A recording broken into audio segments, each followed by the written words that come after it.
जोहार, जय हिंद दोस्तों। स्वागत है आपके अपने YouTube channel eco star by Santosh Chauhan. आज मैं क्लास 10वीं का क्लास 10th का इकोनॉमिक्स का जो पहला चैप्टर है उसे पढ़ाने जा रहा हूँ। इकोनॉमिक्स का जो पहला चैप्टर है जिसे हम कह सकते हैं आर्थिक विकास की समझ। इस चैप्टर में हम लोग जानेंगे कि विकास क्या होता है, विकास के और दूसरे रूप क्या क्या हो सकते हैं, या विकास की क्या विशेषताएं हैं। हर एक चीज़ को हम लोग अच्छी तरह से समझेंगे। हालांकि ये क्लास 10वीं का सिलेबस है।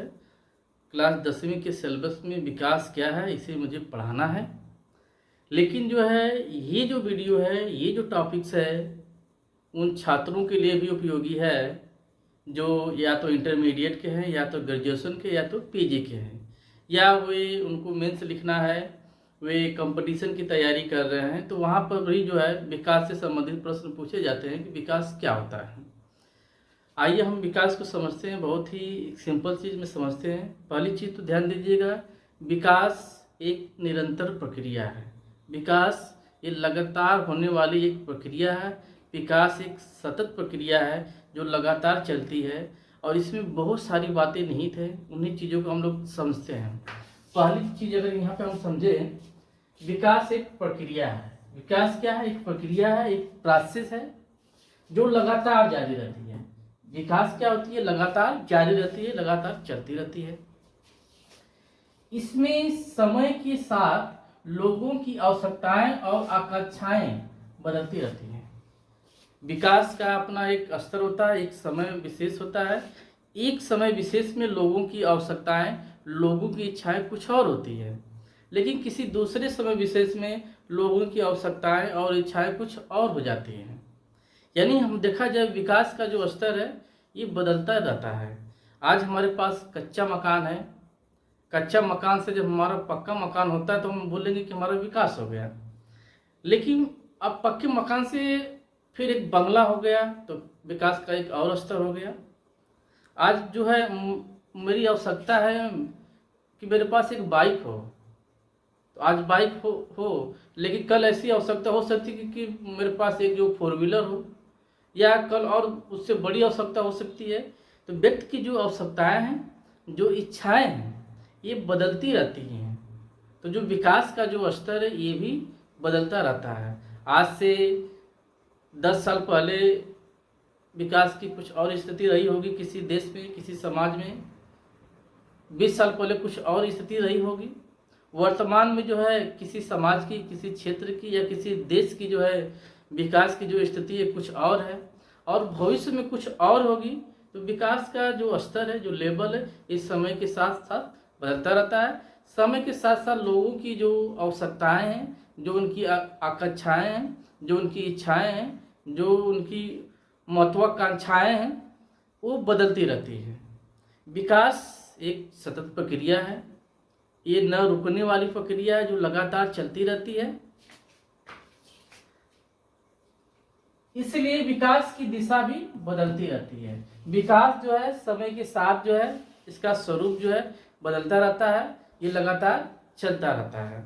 आगे अगर बात करें, विकास का अर्थ है लोगों के जीवन में सुधार और समाज में प्रगति करना।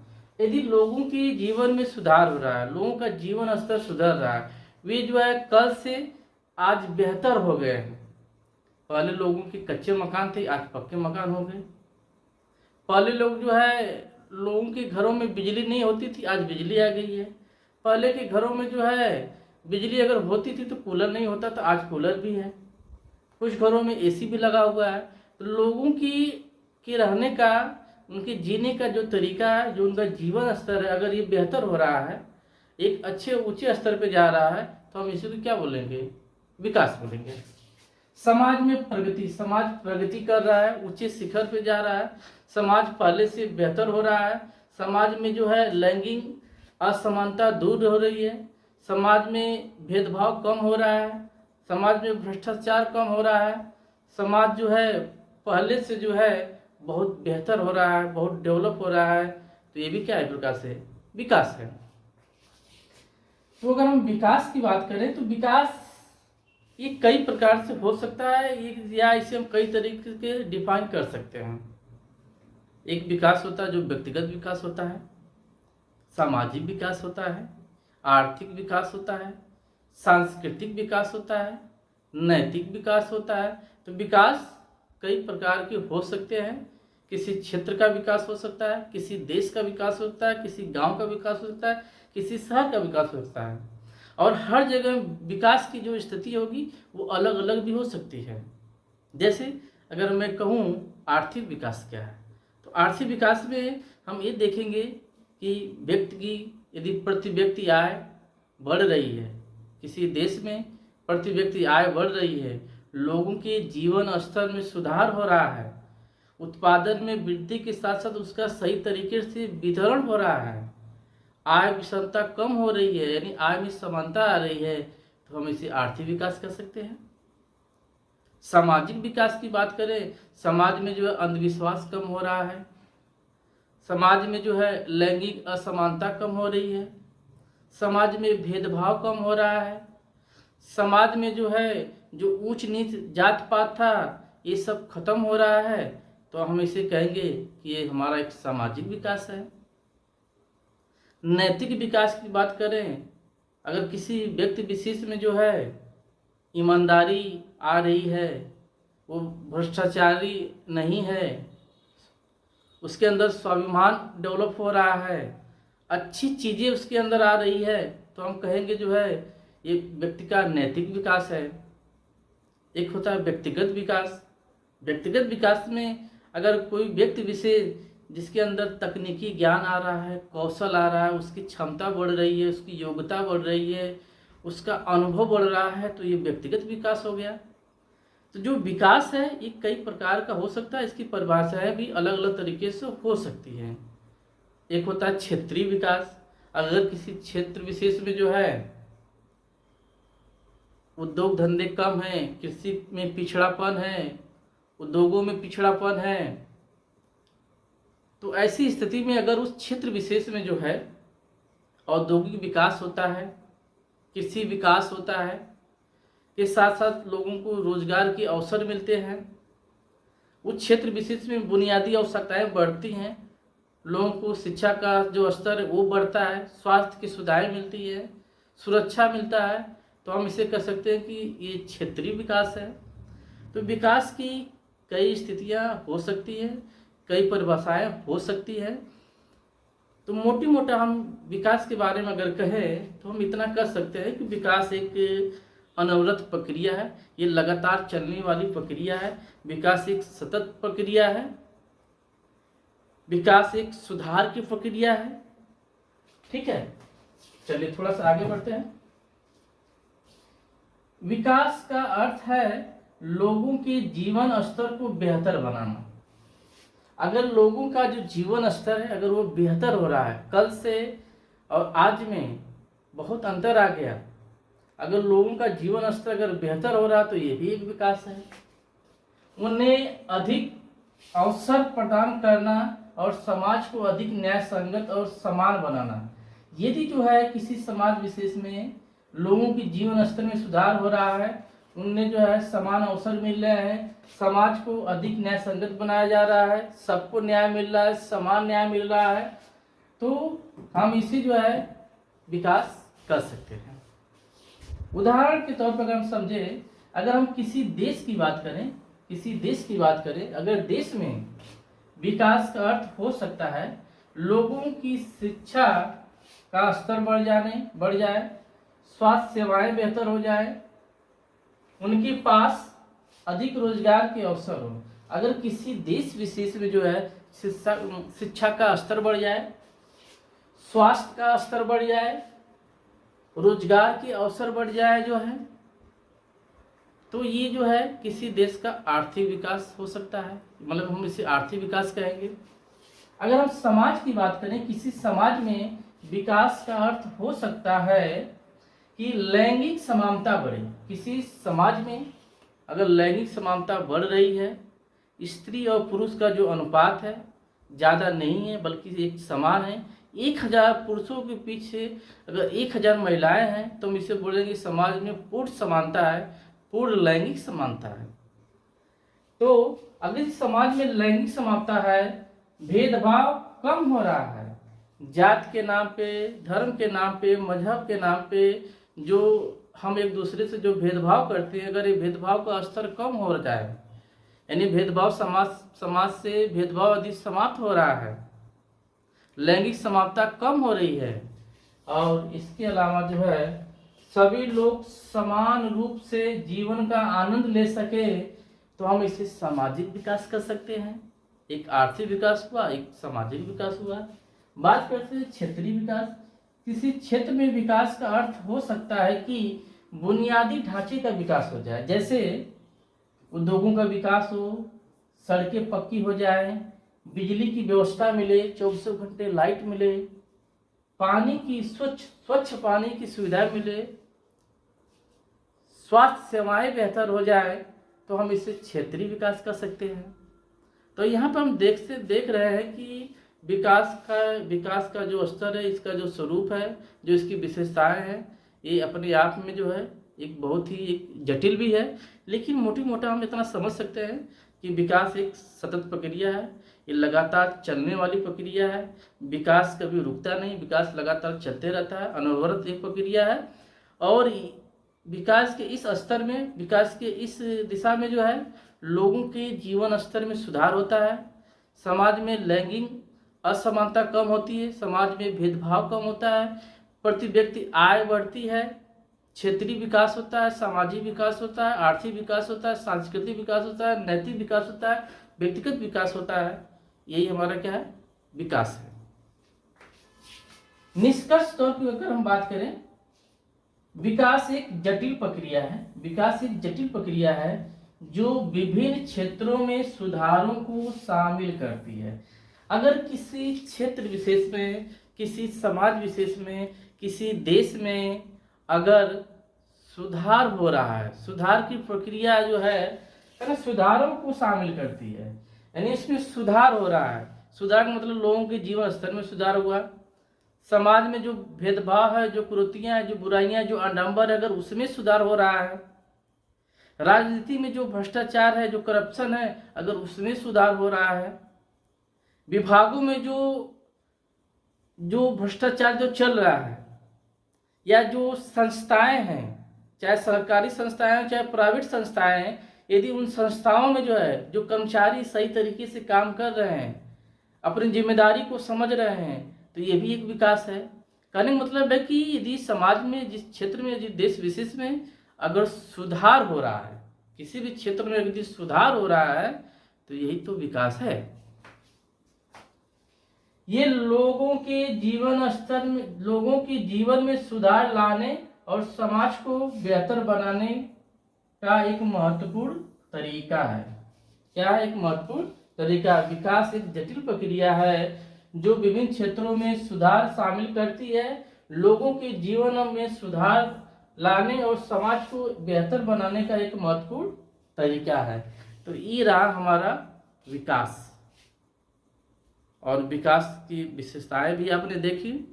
कल हम लोग जो है इसकी आगे पढ़ेंगे, देखेंगे कि और दूसरी चीज़ें इस चैप्टर में क्या है। तो इस चैप्टर का जो मुख्य बिंदु है, जो मेन पॉइंट है, वो यही है, विकास क्या है, इसकी विशेषताएं क्या है। एग्जाम में जो यहाँ से प्रश्न पूछे जाते हैं कि जो विकास से आप क्या समझते हैं, इसकी क्या विशेषताएं हैं, या विकास से संबंधित कुछ जो है महत्वपूर्ण जो ऑब्जेक्टिव प्रश्न भी पूछे जाते हैं। ठीक है, फिलहाल आज के लिए इतना ही। विकास का ये टॉपिक्स आपको कैसा लगा हमें ज़रूर बताएं यूट्यूब के कमेंट बॉक्स में। फिलहाल आज के लिए इतना ही, धन्यवाद।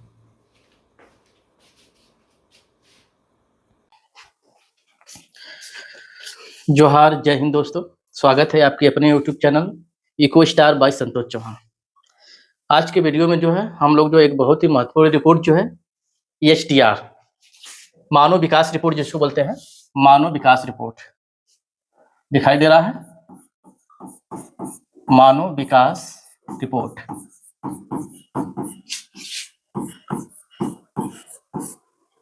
मानव विकास रिपोर्ट जिसको बोलते हैं EHDR बोलते हैं, ह्यूमन डेवलपमेंट रिपोर्ट जिसको बोलते हैं मानव विकास रिपोर्ट के बारे में देखेंगे। और मानव विकास रिपोर्ट के अंतर्गत जो है एक बहुत ही महत्वपूर्ण रिपोर्ट है जिसको बोलते हैं मानव विकास सूचकांक। मानव विकास सूचकांक हम लोग इससे समझेंगे कि देखेंगे मानव विकास सूचकांक क्या है, थोड़ी हम लोग इस पर चर्चा करेंगे। ह्यूमन डेवलपमेंट इंडेक्स जिसको बोलते हैं HDI, ह्यूमन डेवलपमेंट इंडेक्स, मानव विकास रिपोर्ट। इसके पहले हम लोगों ने विकास के बारे में समझा था कि विकास होता क्या है।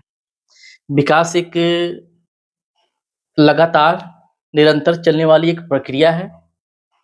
इस विकास के अंतर्गत जो है किसी क्षेत्र में, किसी समाज में, किसी देश में जो है लगातार सुधार होते रहते हैं। विकास होने का मतलब है कि सुधार होना। विकास होने का मतलब कि लोगों के जीवन स्तर में सुधार होना, लोगों के रहन सहन में सुधार होना, शिक्षा का एक अच्छा स्तर हो, स्वास्थ्य की सेवाएं बेहतर हो, संचार की सुविधाएं बेहतर हो, सब कुछ बेहतर ही बेहतर हो। तो जहाँ पे जो है किसी क्षेत्र में, किसी देश में, किसी समाज में चीजें जो है बेहतर से बेहतर होती जा रही है, लगातार सुधार होता जा रहा है, तो यही हमारा क्या है, विकास है। तो इस विकास में जो है हम लोग एक और महत्वपूर्ण विकास देखेंगे, मानव विकास रिपोर्ट। देखेंगे कि ये क्या है। जो मानव विकास रिपोर्ट है, आपने नाम सुना होगा UNDP, जिसको बोलते हैं संयुक्त राष्ट्र विकास कार्यक्रम, संयुक्त राष्ट्र विकास कार्यक्रम जिसको बोलते हैं UNDP, United Nation Development programme. यानी जो UNDP जो है, जिसको बोलते हैं संयुक्त राष्ट्र विकास कार्यक्रम जो है, इसकी एक रिपोर्ट है जिसको बोलते हैं मानव विकास रिपोर्ट। मानव विकास रिपोर्ट क्या है? मानव विकास जो रिपोर्ट है वो किसकी रिपोर्ट है? वह UNDP की रिपोर्ट है जिसको बोलते हैं संयुक्त राष्ट्र विकास कार्यक्रम। तो संयुक्त राष्ट्र विकास कार्यक्रम की एक रिपोर्ट है जिसका नाम है मानव विकास रिपोर्ट। मानव विकास रिपोर्ट जो है ये संयुक्त राष्ट्र विकास कार्यक्रम द्वारा जो है ये प्रकाशित की जाती है। ये रिपोर्ट क्यों प्रकाशित की जाती है? इसमें जो है हम क्या करते हैं कि विभिन्न जो देश है, जो कई सारे देश हैं, उनका जो आर्थिक विकास, उनका जो सामाजिक विकास, उनका जो सांस्कृतिक विकास, उस देश की क्या स्थिति है, उसी पर जो है ये रिपोर्ट आधारित होती है। ये रिपोर्ट चर्चा करती है, ये रिपोर्ट बताती है कि किसी देश में उस देश की क्या स्थिति है, कि मतलब इस पूरे विश्व में किसी देश की क्या स्थिति है, उसकी सामाजिक, उसकी आर्थिक, उसकी सामाजिक। आइए थोड़ा सी चर्चा और करते हैं, थोड़ा सा इसको हम और अच्छी तरह से समझते हैं। पहले हम इसको थोड़ा हटाते हैं, इरेज करते हैं।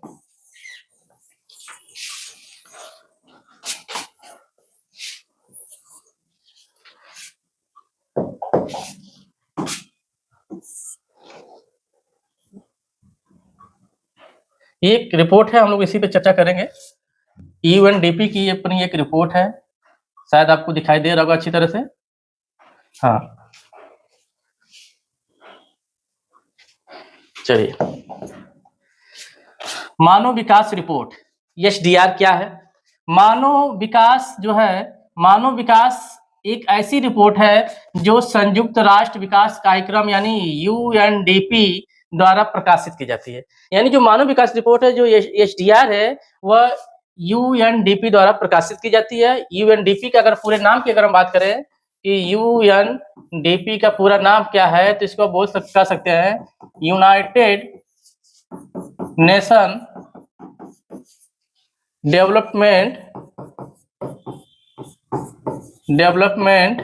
प्रोग्राम, UNDP जिसको बोलते हैं संयुक्त राष्ट्र विकास कार्यक्रम की एक रिपोर्ट है जिसको बोलते हैं मानव विकास रिपोर्ट, HDR बोलते हैं। इसमें विभिन्न देशों के मानव विकास के विभिन्न पहलुओं का मूल्यांकन किया जाता है। यानी जो HDR रिपोर्ट है, इस रिपोर्ट के माध्यम से जो है हम विभिन्न देशों के जो है जो मानव विकास है कि क्या स्थिति है, उसी पर हम चर्चा करते हैं या उसका हम मूल्यांकन करते हैं, एक आकलन लगाते हैं, एक अनुमान लगाते हैं कि क्या स्थिति है। यह रिपोर्ट मानव विकास सूचकांक HDI, लैंगिक विकास सूचकांक GDI, बहुआयामी गरीबी सूचकांक, एमपीआई जिसको बोलते हैं, क्या बोलते हैं, एमपीआई। यानी जो एसडीआर रिपोर्ट होती है, एसडीआर रिपोर्ट में भी कई सारी रिपोर्ट है, जो एसडीआर है वो एचडीआई, जीडीआई, एमपीआई जैसे सूचकांकों को यह व्यक्त करती है। जैसे अन्य महत्वपूर्ण सूचकांकों के माध्यम से देशों की तुलना करती है और विकास के लिए महत्वपूर्ण मुद्दों पर चर्चा करती है।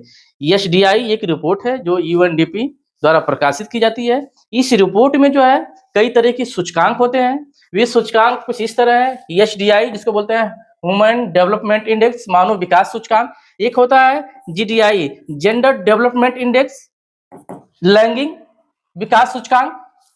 और एक है एमपीआई, बहुआयामी गरीबी सूचकांक, मल्टी डायमेंशनल पॉवर्टी इंडेक्स जिसको हम कह सकते हैं। तो एसडीआर में भी कई सारे सूचकांक हैं। इन सूचकांकों के माध्यम से जो है किसी देश में जो है उसके मानव विकास की क्या स्थिति है, जैसे महत्वपूर्ण मुद्दों पर जो है ये रिपोर्ट चर्चा करती है। तो इसी रिपोर्ट की एक महत्वपूर्ण सूचकांक है मानव विकास सूचकांक। एसडीआर जो रिपोर्ट है इसका एक महत्वपूर्ण सूचकांक है मानव विकास सूचकांक, ह्यूमन डेवलपमेंट इंडेक्स, एचडीआई। आइए हम लोग समझते हैं कि मानव विकास सूचकांक क्या होता है, इसको हम लोग समझते हैं।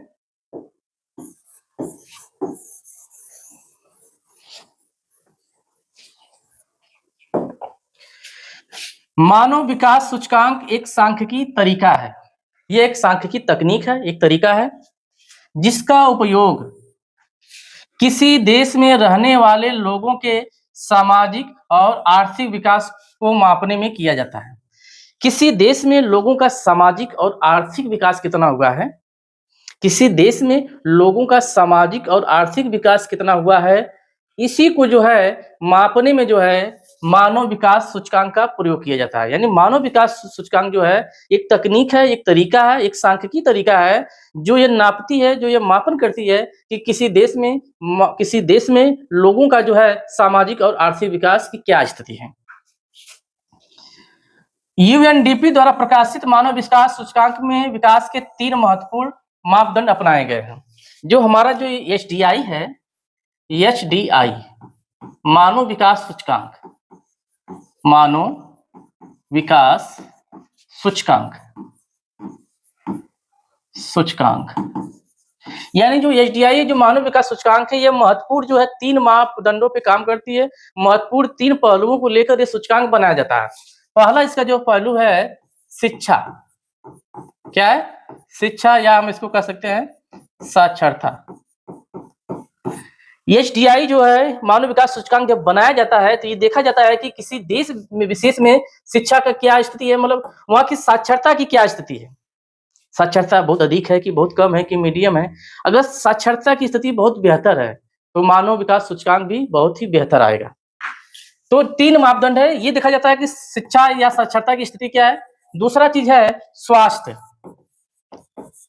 दूसरा चीज क्या है, स्वास्थ्य। स्वास्थ्य में जो है देखा जाता है जीवन प्रत्याशा कितनी है, जीवन प्रत्याशा कितनी है। जीवन प्रत्याशा का मतलब जो है किसी व्यक्ति के जीवित रहने की सीमा अवधि, कोई व्यक्ति कितने सालों तक जो है जीवित रह सकता है, या किसी देश में व्यक्ति जो है कितने सालों तक जीवित रह सकता है, उसी की जो माप है वही क्या है, जीवन प्रत्याशा है। जैसे हम देखते हैं कि कोई 70 साल जीवित रहता है, कोई 80 साल, कोई 90 साल। अगर किसी व्यक्ति की किसी देश में जो है जीवन प्रत्याशा अधिक है, 80 वर्ष है, तो इसका मतलब है कि इस देश में लोग अधिकतम जो 80 साल तक जीवित रहते हैं, यानी इस देश के लोग जो ज्यादा जीवित रहते हैं। अगर किसी देश में जो है जीवन प्रत्याशा 45 वर्ष है, तो इसका मतलब है कि यहाँ की अधिकांश लोग जो है कम उम्र में जो है 45 साल से जो है या कम उम्र में मर जाते हैं। तो जीवन प्रत्याशा जितनी अधिक होगी, जीवन प्रत्याशा अधिक क्यों होगी, अगर स्वास्थ्य सेवाएं अच्छी है, हॉस्पिटल की सुविधाएं अच्छी है, अगर स्वास्थ्य सेवाएं अच्छी है तो इसका असर जीवन प्रत्याशा पे पड़ता है, जीवन प्रत्याशा अधिक होती है। जीवन प्रत्याशा कैसे निकाला जाता है, ये एक प्रकार का औसत होता है। जैसे मान लीजिए किसी देश में कोई 100 साल जीवित हो जाता है, कोई 100 साल, कोई 85 साल, कोई 80 साल, कोई 50 साल, तो कोई 20 साल, कोई 15 साल, कोई 2 ही साल। हर उम्र में लोग गुजर जाते हैं। लेकिन अगर अधिक उम्र में लोगों की जो है गुजरने मरने की संख्या अगर अधिक है तो जीवन प्रत्याशा अधिक आएगी। कैसे निकाली जाती है मान लेते कोई कोई व्यक्ति 100 साल जिया, कोई 85 साल जिया, कोई 80 साल जिया, कोई 50 साल जिया। सबकी जो है मरने की जो उम्र है, अगर सबको जोड़ के और इनकी संख्या से भाग कर दिया जाए, तो हमारी जीवन प्रत्याशा निकल जाती है। तो ये जो जीवन प्रत्याशा होती है, ये औसत वर्ष होता है कि किसी व्यक्ति के जीवित रहने का उसकी जो औसत उम्र सीमा कितनी है। भारत में जो वर्तमान समय जो है, जो जीवन प्रत्याशा लगभग 70 वर्ष है। 70 वर्ष होने का मतलब है कि अधिकांश लोग जो है भारत में जो है 70 के आस-पास जाकर मरते हैं। कोई 70 साल में मर रहा है, कोई 71 साल, कोई 72, कोई 68 साल, कोई 65 साल, लेकिन मैक्सिमम लोग जो है वो 70 साल के आस-पास गुज़रते हैं। तो इसी को बोलते हैं जीवन प्रत्याशा। किसी व्यक्ति के जो है जीवित रहने की जो उम्र सीमा है, वही है जीवन प्रत्याशा।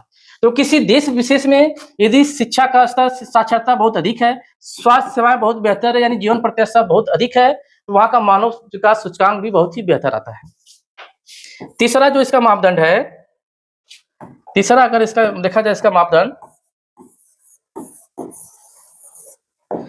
वो है जीवन स्तर। क्या है? जीवन स्तर। जीवन स्तर का मतलब जो है प्रति व्यक्ति सकल राष्ट्रीय आय, प्रति व्यक्ति जो आय है, अगर अधिक है, अगर हमारी आय अधिक है, यदि हमारी किसी देश में अगर प्रति व्यक्ति आय अधिक है, प्रति व्यक्ति आय अधिक होने का मतलब है कि लोगों का रहन-सहन, लोगों का ठाट-बाट बेहतर होगा। पैसा अधिक है तो हमारा रहन-सहन भी क्या होगा? उच्च होगा, बेहतरीन होगा। तो किसी देश में, किसी क्षेत्र विशेष में, किसी समाज में जब लोगों की प्रति व्यक्ति आय अगर अधिक होती है, तो ऐसी स्थिति में लोगों का जो रहन-सहन होता है, जो जीवन स्तर होता है, बहुत ही बेहतर होता है। तो यहाँ पे जीवन स्तर का मतलब जो है, जीवन स्तर का मतलब है कि प्रति व्यक्ति आय अधिक। स्वास्थ्य का मतलब है कि जीवन प्रत्याशा बहुत ही बेहतर। शिक्षा का मतलब साक्षरता बहुत बेहतर। तो ये 3 मापदंड हैं, ये 3 मापदंडों के आधार पे किसी देश का मानव विकास सूचकांक निकाला जाता है। तो अगर किसी देश में जो है शिक्षा का स्तर, स्वास्थ्य का स्तर और जीवन स्तर अगर बहुत बेहतर है, तो उसका मानव विकास सूचकांक बहुत ही उच्च पे होता है। वो 1 हो सकता है, 2 हो सकता है, 3 हो सकता है। ठीक है? तो मानव विकास सूचकांक अगर देखा जाए, जितना टॉप में होगा, मतलब 1, 2, 3, 4, 5, 6, यदि आप टॉप 10 में हैं, टॉप 20 में हैं, तो हम कहेंगे कि आपका जो मानव विकास सूचकांक बहुत ही बेहतर है। आपके यहाँ जो है शिक्षा का स्तर बहुत बेहतर है, जीवन स्तर बहुत बेहतर है, जीवन प्रत्याशा बहुत बेहतर है, स्वास्थ्य सेवाएँ बहुत बेहतर है। यानी मानव विकास जो है बहुत ही बेहतर हुआ है। मानव विकास जो है बहुत ही अच्छा हुआ है। लेकिन जो है जब आपका मानव विकास सूचकांक बहुत नीचे चला जाए, 125, 130, मान लीजिए 150 देश है, 150 देश में आपकी रैंकिंग 140 है, 145 है, यानी जो है आपके यहाँ जो सुविधाएँ बहुत बेहतर नहीं हैं। आपके यहाँ शिक्षा का स्तर ठीक नहीं है, स्वास्थ्य का स्तर बहुत अच्छा नहीं है, जीवन स्तर, प्रति व्यक्ति आय का स्तर भी अच्छा नहीं है। तो एसडीआई जो होगा, जो मानव विकास सूचकांक होगा, ये जितना ऊँचा होगा, यानी जितना टॉप में होगा, यानी 1, 2, 3, 4, 5, 1 से लेके, यानी ऊपर से जितने आप ऊपर होंगे रैंकिंग में, जितने ऊपर होंगे, आप उतने ही बेहतर होंगे। लेकिन रैंकिंग में आप जितने नीचे होंगे, आपके स्कोर जितने ज़्यादा हो जाएँगे, 150 में 140, 145, 146, 149, आपकी स्थिति उतनी ही बेहतर होगी। चलिए इसको हम फिर से एक बार इरेज़ करते हैं।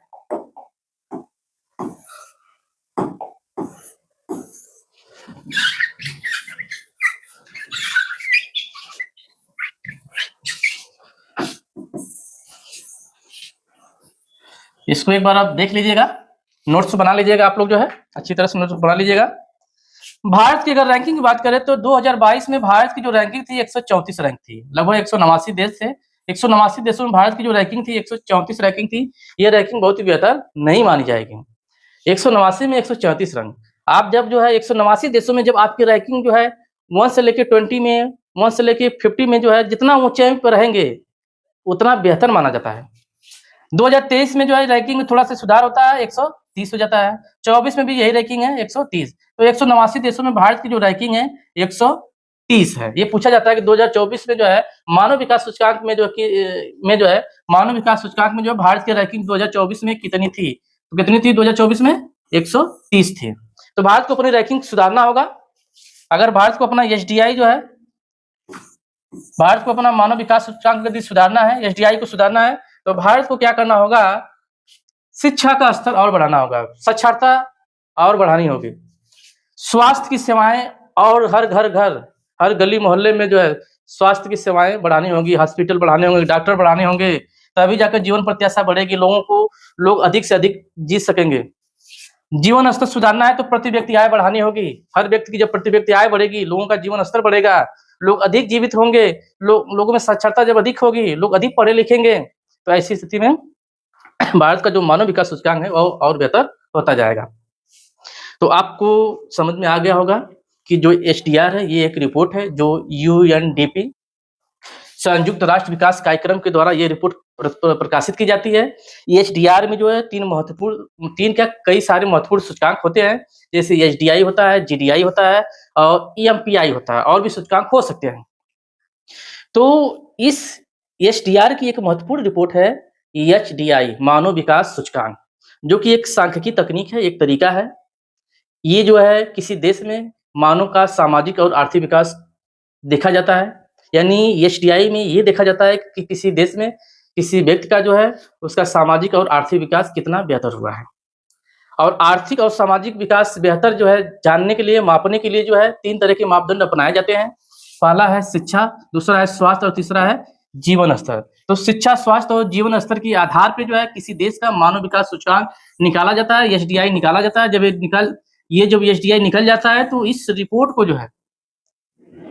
को किसके द्वारा प्रकाशित किया जाता है? यूएनडीपी द्वारा, संयुक्त राष्ट्र विकास कार्यक्रम के द्वारा जो है एसडीआर रिपोर्ट को प्रकाशित किया जाता है। इस रिपोर्ट में जो है मानव विकास सूचकांक आता है।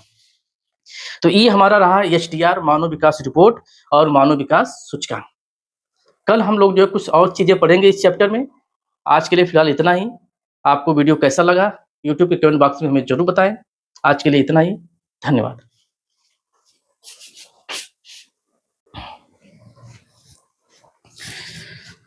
जोहार, जय हिंद दोस्तों, स्वागत है आपके अपने YouTube channel eco star by Santosh Chauhan. आज हम लोग जो है क्लास 10वीं का एक चैप्टर है, पहला चैप्टर आर्थिक विकास की समझ। आर्थिक विकास की समझ में टॉपिक्स है सतत विकास, जिसे धारणीय विकास या पोषण विकास भी कहते हैं। हम लोग इस चीज को समझेंगे। तो हमारा जो विषय है, हमारा जो आज का विषय है वो है सतत विकास। क्या है? सतत विकास। सतत विकास, सतत विकास जो है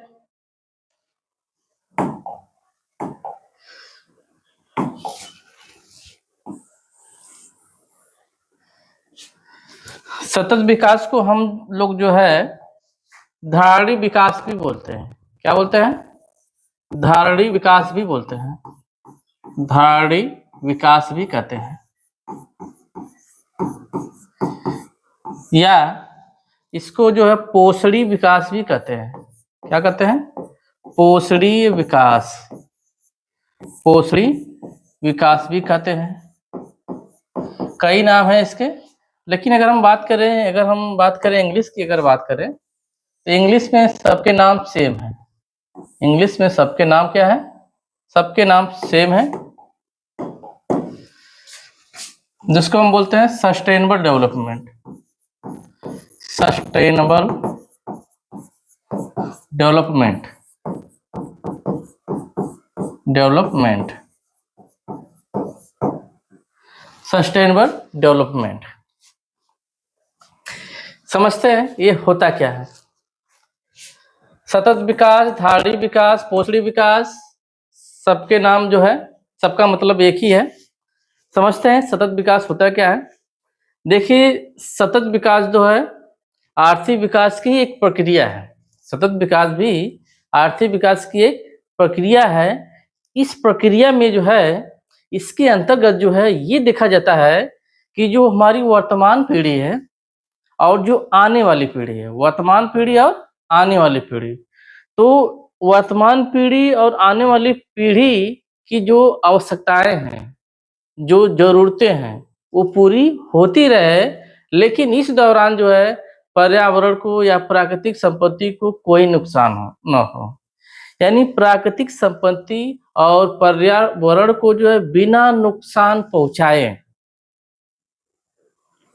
वर्तमान पीढ़ी और भावी पीढ़ी की जरूरतों की आवश्यकताओं को पूरा करना ही क्या है? सतत विकास कहलाता है। समझते हैं? फिर से थोड़ा से इसको हम लोग जो है दूसरा लेते हैं।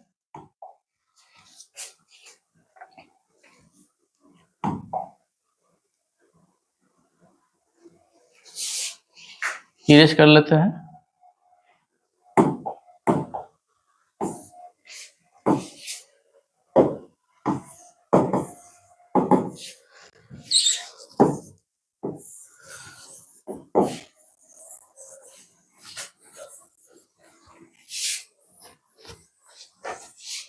चलिए, सतत विकास जो है, इसमें जो हम देखेंगे, ये जो प्राकृतिक जो संपत्ति है, प्राकृतिक संपदा, पर्यावरण, पर्यावरण, प्राकृतिक संपत्ति और पर्यावरण को नुकसान न पहुंचे। हमारा आर्थिक विकास जो है, हमारा विकास कुछ इस तरह से हो कि प्राकृतिक संपत्ति जैसे नदियां, पर्वत, झील, पहाड़, पठार, वन, जंगल, सागर, द्वीप, महाद्वीप, ये सब क्या है? प्राकृतिक संपत्ति है। कोयला, पेट्रोलियम, लोहा, अभ्रक, सब क्या है? प्राकृतिक संपत्ति है। तो प्राकृतिक संसाधनों का जो है, हम उनका प्रयोग जो है कुछ इस तरह से करेंगे, हम उनका एक कुशलता करेंगे, उनका जो उत्तम बेहतरीन तरीके से हम उसको यूटिलाइज करेंगे, और इसके साथ साथ पर्यावरण बचाए। यदि हम ऐसा कर पाते हैं कि प्राकृतिक संपत्ति को कोई नुकसान न हो, पर्यावरण को भी नुकसान न हो, और इसके साथ साथ हमारी जो आवश्यकताएं हैं, जो वर्तमान पीढ़ी, जो हम हैं और आप हैं, जो जीवित है, ये है वर्तमान पीढ़ी, और जो आने वाली पीढ़ियां हैं जिन्होंने अभी जन्म नहीं लिया है, चाहे वो मनुष्य हो चाहे वो जीव जंतु हो, तो वर्तमान पीढ़ी और आने वाली पीढ़ियां, इनकी आवश्यकताओं को, इनकी जरूरतों को पूरा किया जा सके।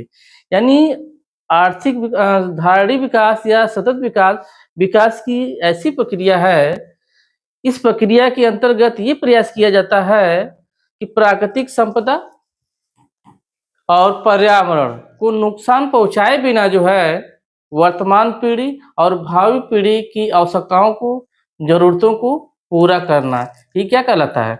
सतत विकास कहलाता है। आइए इसको थोड़ा सा हम लोग जो है और डिटेल से समझते हैं, यूज करते हैं, एक पीडीएफ का यूज करते हैं।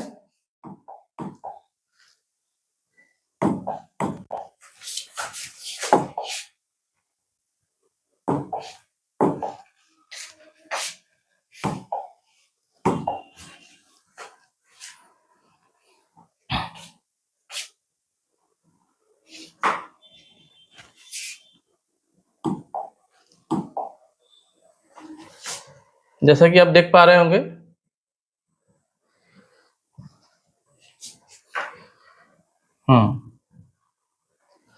सतत विकास या धारणीय विकास। चलिए देखिए, सतत विकास या धारणीय विकास, जिसको बोलते हैं सस्टेनेबल डेवलपमेंट, क्या है यह? सतत विकास आर्थिक विकास की वह प्रक्रिया है जिसका उद्देश्य प्राकृतिक संपदा एवं पर्यावरण को नुकसान पहुंचाए बिना वर्तमान एवं भावी पीढ़ी के जीवन की गुणवत्ता में वृद्धि करना है। हमारा जो जीवन स्तर है ये बेहतर से बेहतर होता रहे, लेकिन साथ साथ जो है हमारी जो पर्यावरण है, हमारी जो प्राकृतिक जो संपत्ति है, ये भी बची रहे, ये भी सुरक्षित रहे। तो यही हमारा क्या है? सतत विकास या धारणीय विकास है। सतत विकास वह प्रक्रिया है, सतत विकास वह विकास है जो भावी पीढ़ी की आवश्यकताओं को पूरा करने की योग्यता को बिना हानि पहुंचाए वर्तमान पीढ़ी की आवश्यकताओं को पूरा करता है।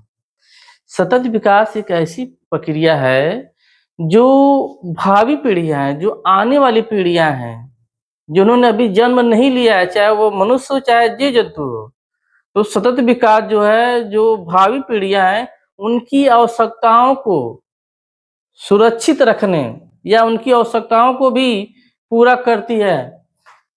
उनकी पूरा करने की योग्यता बिना हानि पहुंचाए वर्तमान पीढ़ी की आवश्यकताओं को भी पूरा करता ही है। मतलब कि हमारी जो वर्तमान पीढ़ी है इसकी भी आवश्यकताएं पूरी हो जाए, जो आने वाली पीढ़ियां उनकी भी आवश्यकताएं, उनकी भी जरूरतें पूरी होती रहे, साथ ही साथ जो है पर्यावरण को नुकसान भी न पहुंचे, प्राकृतिक संपत्ति का क्षरण न हो। यही हमारा क्या है, सतत विकास है। ऐसा नहीं कि हमें शुद्ध ऑक्सीजन मिल गया, हमें शुद्ध पानी मिल गया, शुद्ध हवा मिल गया, हमने जो खूब उपभोग किया, प्राकृतिक संसाधनों का हमने दोहन किया, पर्यावरण का क्षरण किया, फिर इसके बाद जो आने वाली पीढ़ियां आई उनको जो है न शुद्ध पानी मिला, न शुद्ध हवा मिला, न शुद्ध ऑक्सीजन मिला, न उनके रहने लायक हमने जो है इस पर्यावरण को छोड़ा, तो ये सतत विकास नहीं कहलाएगा। सतत विकास का मतलब है कि हम अपनी आवश्यकताओं को अच्छी तरह से पूरा करें और आने वाली जो पीढ़ियां हैं उनकी जो जरूरतें होंगी भविष्य में, वो लोग भी जो है अपनी आवश्यकताओं को, अपनी जरूरतों को वो लोग भी पूरा कर सकें और साथ ही साथ पर्यावरण भी बचा रहे।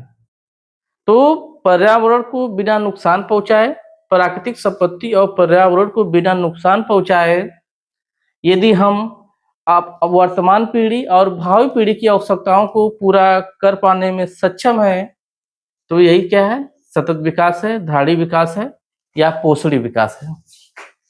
आइए हम लोग इसकी कुछ विशेषताओं को थोड़ा सा देखते हैं। इसको थोड़ा सा डिलीट करते हैं। अगर आपको लिखना है तो आप लोग लिख सकते हैं, नोट कर सकते हैं। थोड़ा सा हम इसको ऊपर कर रहे हैं।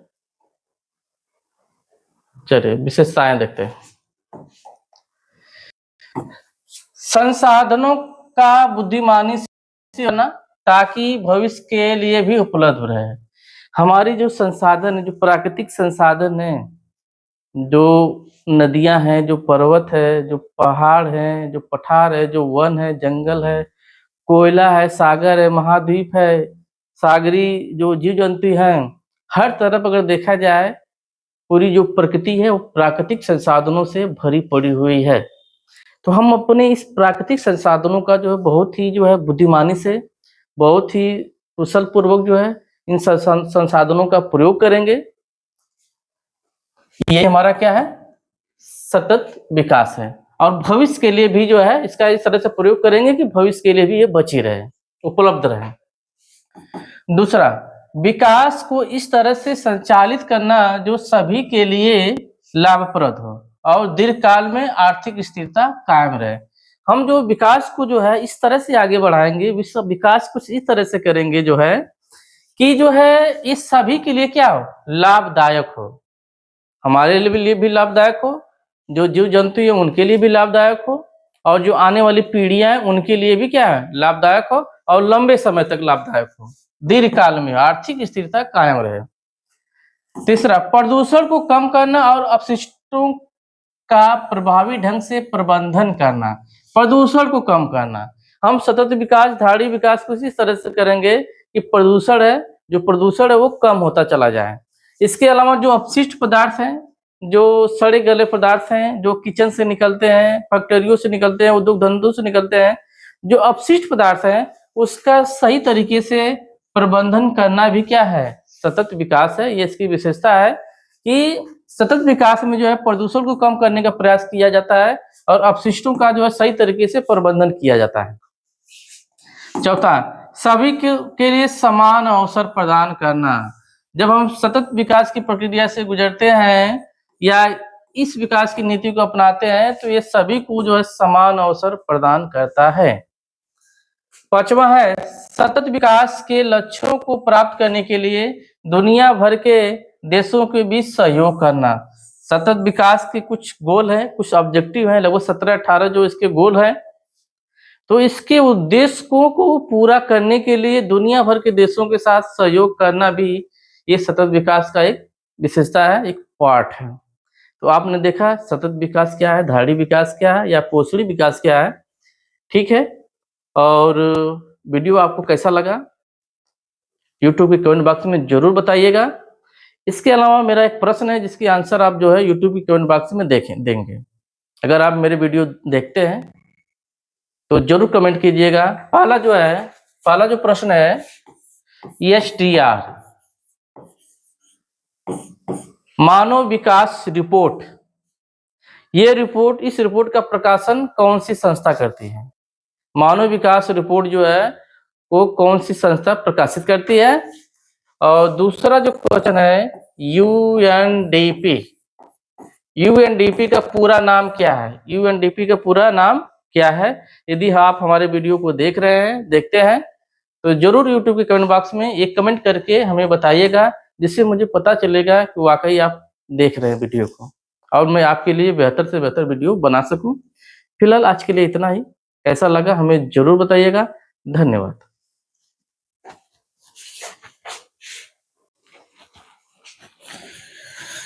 जोहार, जय हिंद दोस्तों, स्वागत है आपके अपने YouTube channel eco star by Santosh Chauhan.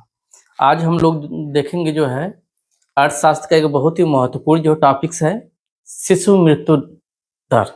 शिशु मृत्यु दर जो है इसको हम लोग समझेंगे, जिसको बोलते हैं इन्फेंट मोर्टेलिटी रेट बोलते हैं, IMR। आई से हो गया हमारा इन्फेंट, एम से हो गया मोर्टेलिटी, और आर से क्या हो गया? रेट हो गया। शिशु मृत्यु दर होता क्या है, हम लोग इसी को समझेंगे। जैसा कि आप देख पा रहे हैं कि एक वर्ष में प्रत्येक 1000 जीवित जन्मों के लिए एक वर्ष में होने वाली शिशु मृत्यु की संख्या क्या कहलाती है? शिशु मृत्यु दर कहलाती है। इसको कैसे ज्ञात करेंगे, कैसे फाइंड आउट करेंगे?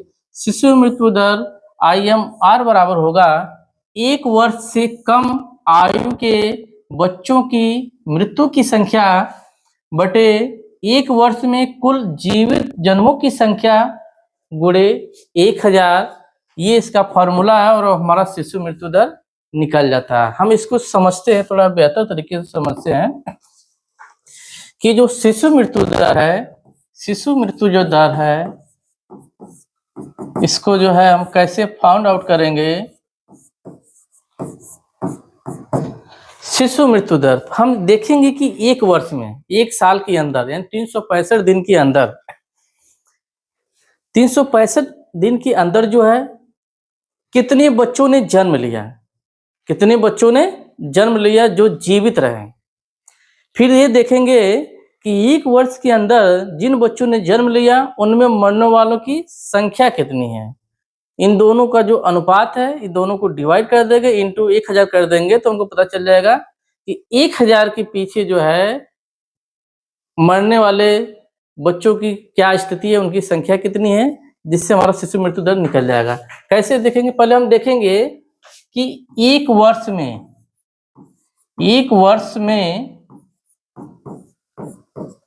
जन्म लेने वाले, एक वर्ष में जन्म लेने वाले बच्चों में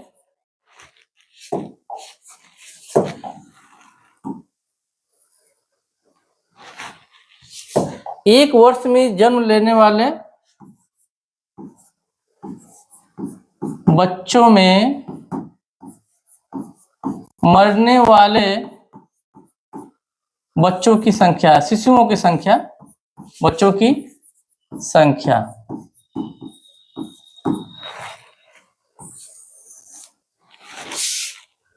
हम यहाँ पे बच्चों की जगह हम ये ले लेते हैं, शिशु ले लेते हैं, शिशु ज्यादा बेहतर होगा। लेने वाले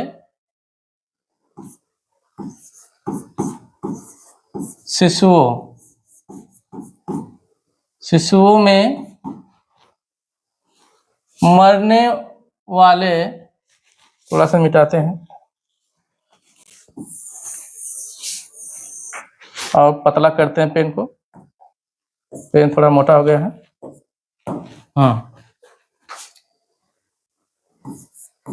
एक वर्ष में जन्म लेने वाले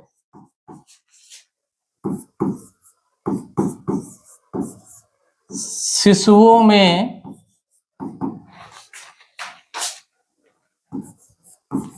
मर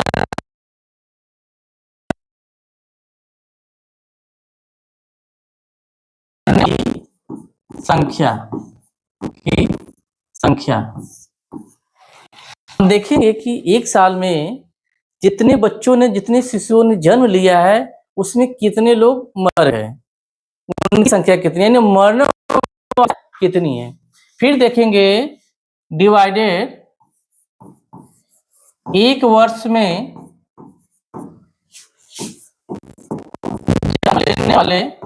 जन्म लेने वाले जीवित शिशुओं की संख्या।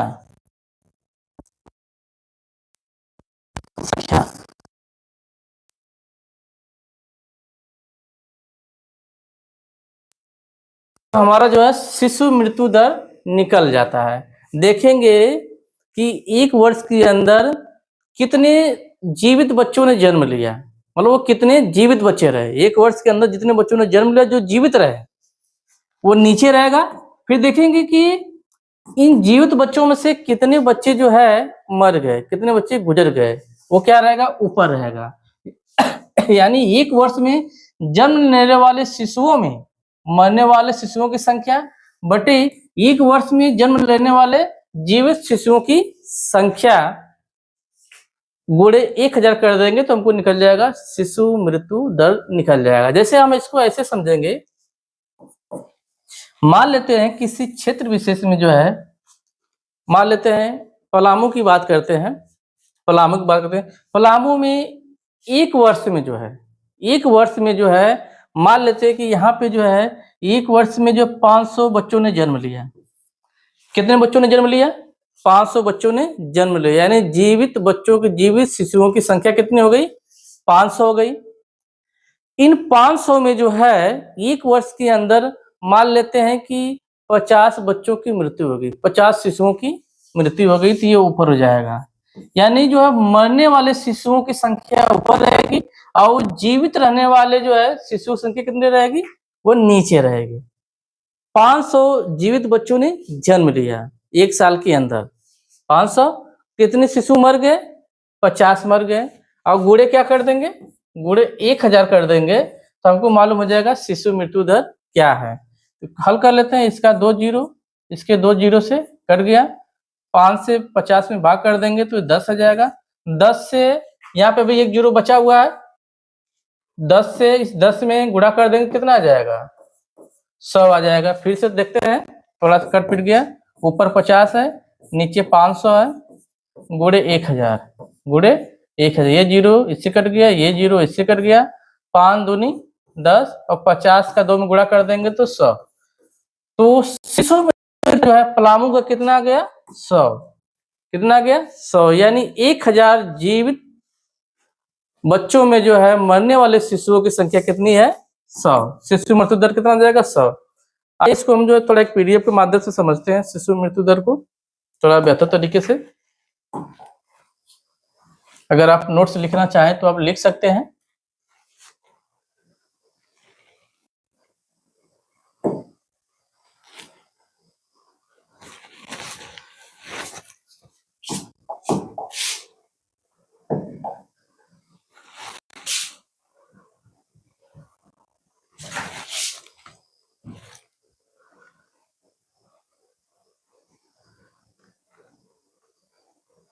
शिशु मृत्यु दर, आई होप आपको दिखाई दे रहा होगा बेहतर तरीके से।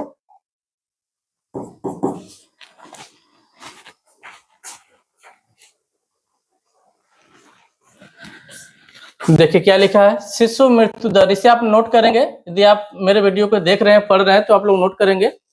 शिशु मृत्यु दर एक वर्ष से कम आयु के बच्चों की मृत्यु दर है। यह प्रति 1000 जीवित जन्मों पर होने वाली शिशु मृत्यु की संख्या को दर्शाता है। शिशु मृत्यु दर IMR बराबर क्या होगा? एक वर्ष से कम आयु के बच्चों में मृत्यु की संख्या बटे जीवित जन्मों की कुल संख्या गुणे 1000, गुणे 1000 ये कर देंगे तो हमको निकल जाएगा, हमारा शिशु मृत्यु दर निकल जाएगा। आइए देखते हुए कौन कौन से कारक हैं जो शिशु मृत्यु दर को प्रभावित करते हैं। शिशु मृत्यु दर को प्रभावित करने वाले कारक, पहला कारक है स्वास्थ्य सेवाएं। अगर किसी क्षेत्र विशेष में, किसी देश में, किसी राज्य में, किसी नगर में, किसी जिले में अगर स्वास्थ्य सेवाएं बेहतर हैं, हॉस्पिटल की सुविधा है, अच्छे डॉक्टर हैं, अगर स्वास्थ्य सेवाएं बेहतर हैं तो ऐसी स्थिति में मरने वालों की संख्या कम होगी, है ना। तो शिशु जो मृत्यु दर यहाँ पे क्या हो जाएगा, यहाँ पे शिशु मृत्यु दर क्या हो जाएगा, कम होगा। यदि शिशु मृत्यु दर अगर कम हो रहा है तो इसका मतलब है कि स्वास्थ्य सेवाएं बहुत ही बेहतर हैं। तो ये जो स्वास्थ्य सेवाएं हैं ये जो है शिशु मृत्यु दर को प्रभावित करती हैं। यदि स्वास्थ्य सेवाएं अच्छी नहीं है, हॉस्पिटल की सुविधा अच्छी नहीं है, डॉक्टर अच्छे नहीं हैं, तो मरने वाले शिशुओं की संख्या क्या हो जाएगी, अधिक हो जाएगी। यानी अंश बटे हर की बात करेंगे, अगर जो IMR आप देख रहे हैं, IMR ऊपर क्या है, ऊपर मरने वाले शिशुओं की संख्या है और नीचे क्या है, जीवित शिशुओं की संख्या है।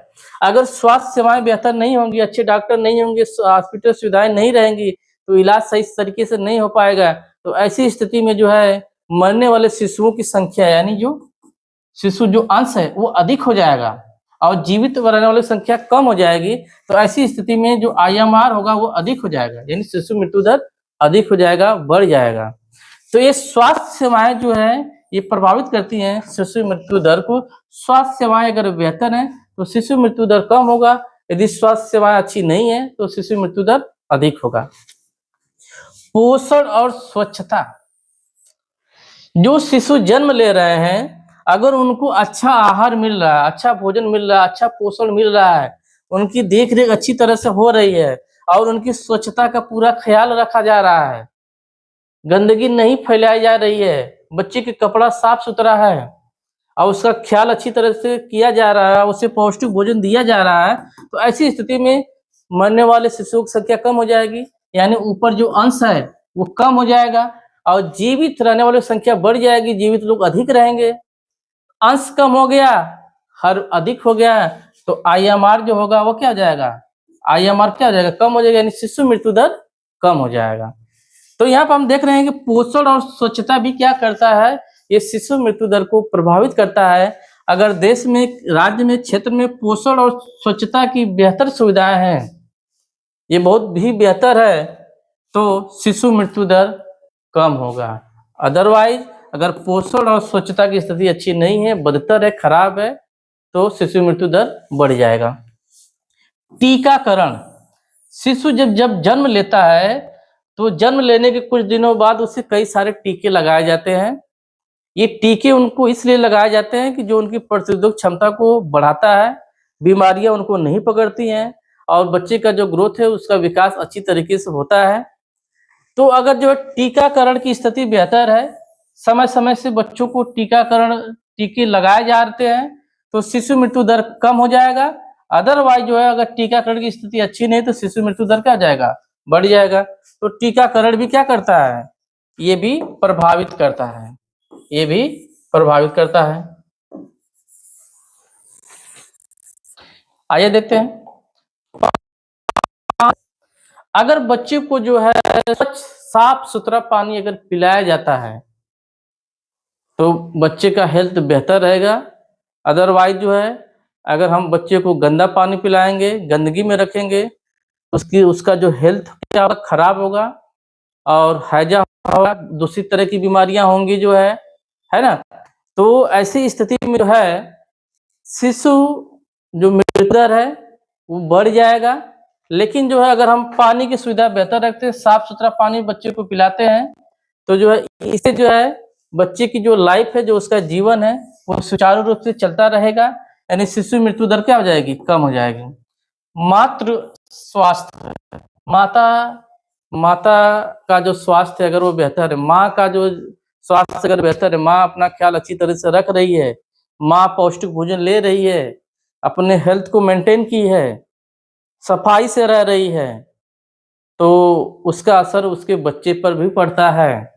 माँ हेल्दी, बच्चा हेल्दी, माँ अनहेल्दी तो बच्चा अनहेल्दी हो जाता है।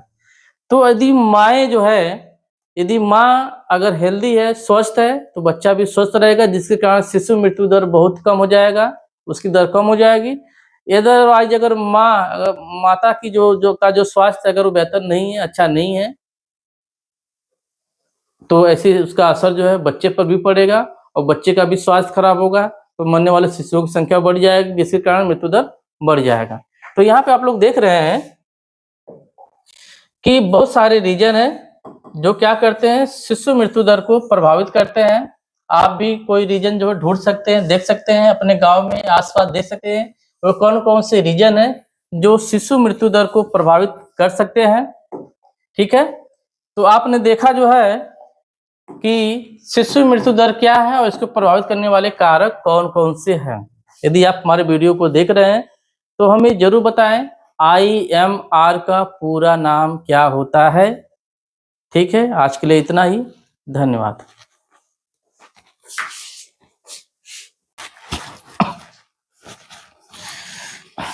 जोहार, जय हिंद दोस्तों, स्वागत है आपके YouTube channel eco star by Santosh Chauhan.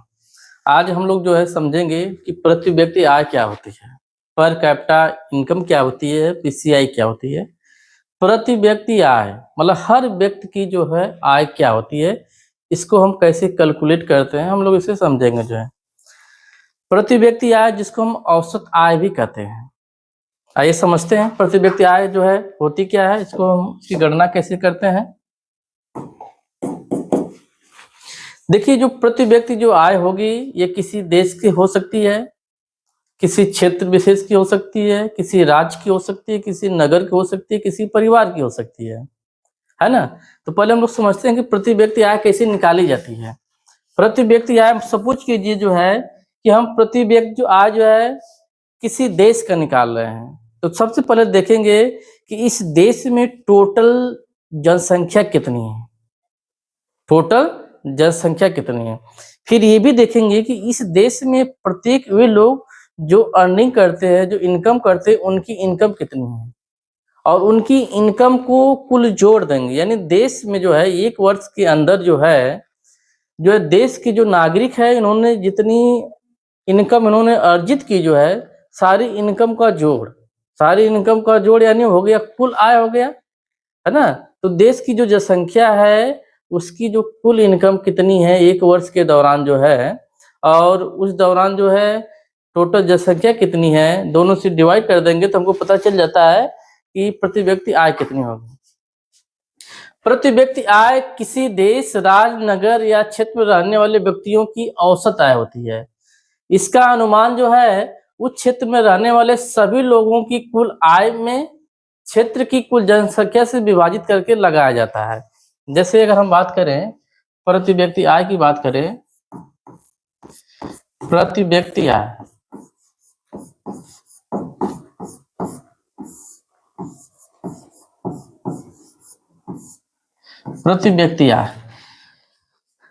मान लेते हैं हमको पलामू की प्रति व्यक्ति आय निकालनी है, पलामू के लोगों का प्रति व्यक्ति आय निकाल लिए, तो हम देखेंगे कि पलामू की जो लोग हैं उनकी कुल आय कितनी है। सभी लोगों की जो कुल आय है सबको जोड़ देंगे, फिर पलामू की जनसंख्या से भाग कर देंगे, तो जो आएगा उसी को कहा जाएगा प्रति व्यक्ति आय कहा जाएगा। अगर हम देश के संदर्भ में बात करें कि देश में जो है प्रति व्यक्ति आय की क्या स्थिति है, तो हम देखेंगे कि देश में प्रत्येक नागरिकों की जो आय है सबको जोड़ देंगे और देश की कुल जनसंख्या से भाग कर देंगे, तो पता चल जाएगा कि प्रति व्यक्ति आय कितनी है। यदि हमें झारखंड में प्रति व्यक्ति आय ज्ञात करना है, एक राज्य का प्रति व्यक्ति आय ज्ञात करना है, तो देखेंगे कि झारखंड के जो लोग हैं सभी लोग, उनकी कुल इनकम कितनी है, सभी लोगों की इनकम को जोड़ देंगे और झारखंड की जनसंख्या कुल जनसंख्या से भाग कर देंगे, तो पता चल जाएगा कि प्रति व्यक्ति आय कितनी है। तो यहाँ पे एज्यूम करते हैं, मानते हैं कि हम देश का राष्ट्रीय आय निकाल रहे हैं, ठीक है। तो प्रति व्यक्ति आय बराबर देश की या देश का कुल राष्ट्रीय आय ले लेते हैं, देश का कुल राष्ट्रीय आय।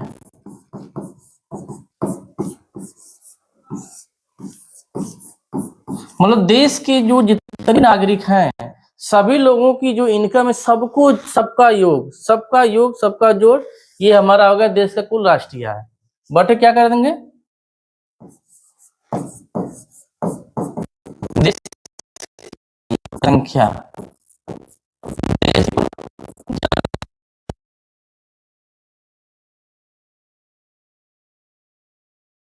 क्या है पीसीआई निकल जाता है पर कैपिटा इनकम निकल जाता है।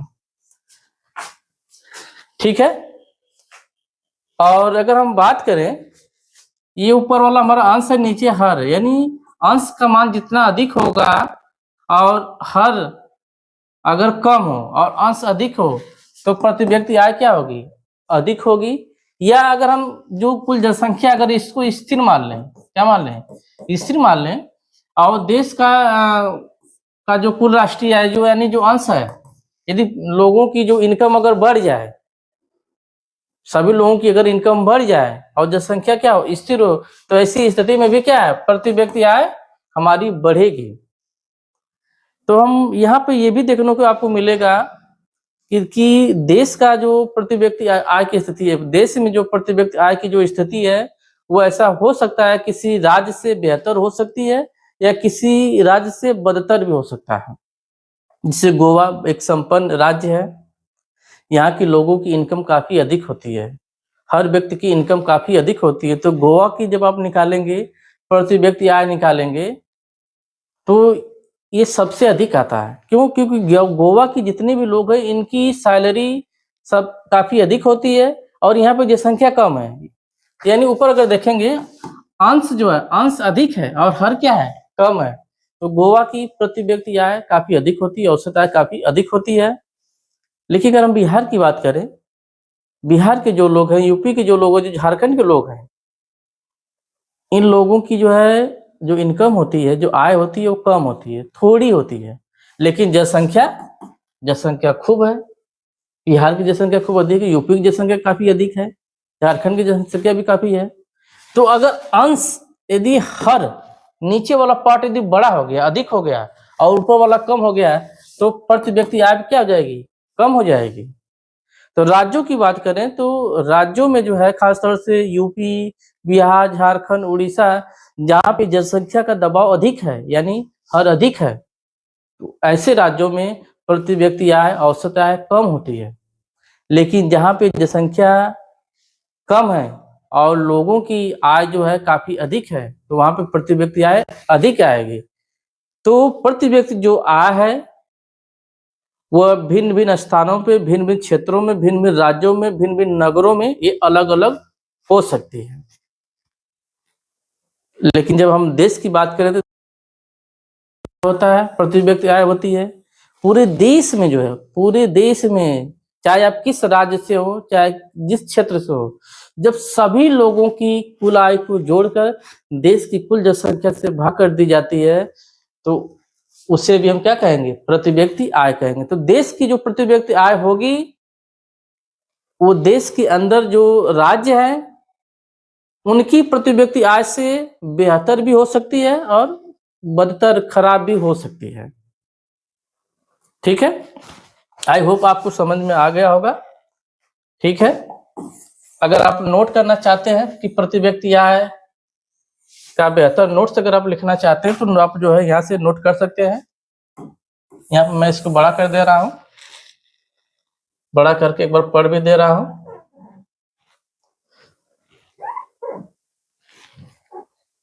चलिए आई होप आपको दिखाई दे रहा होगा।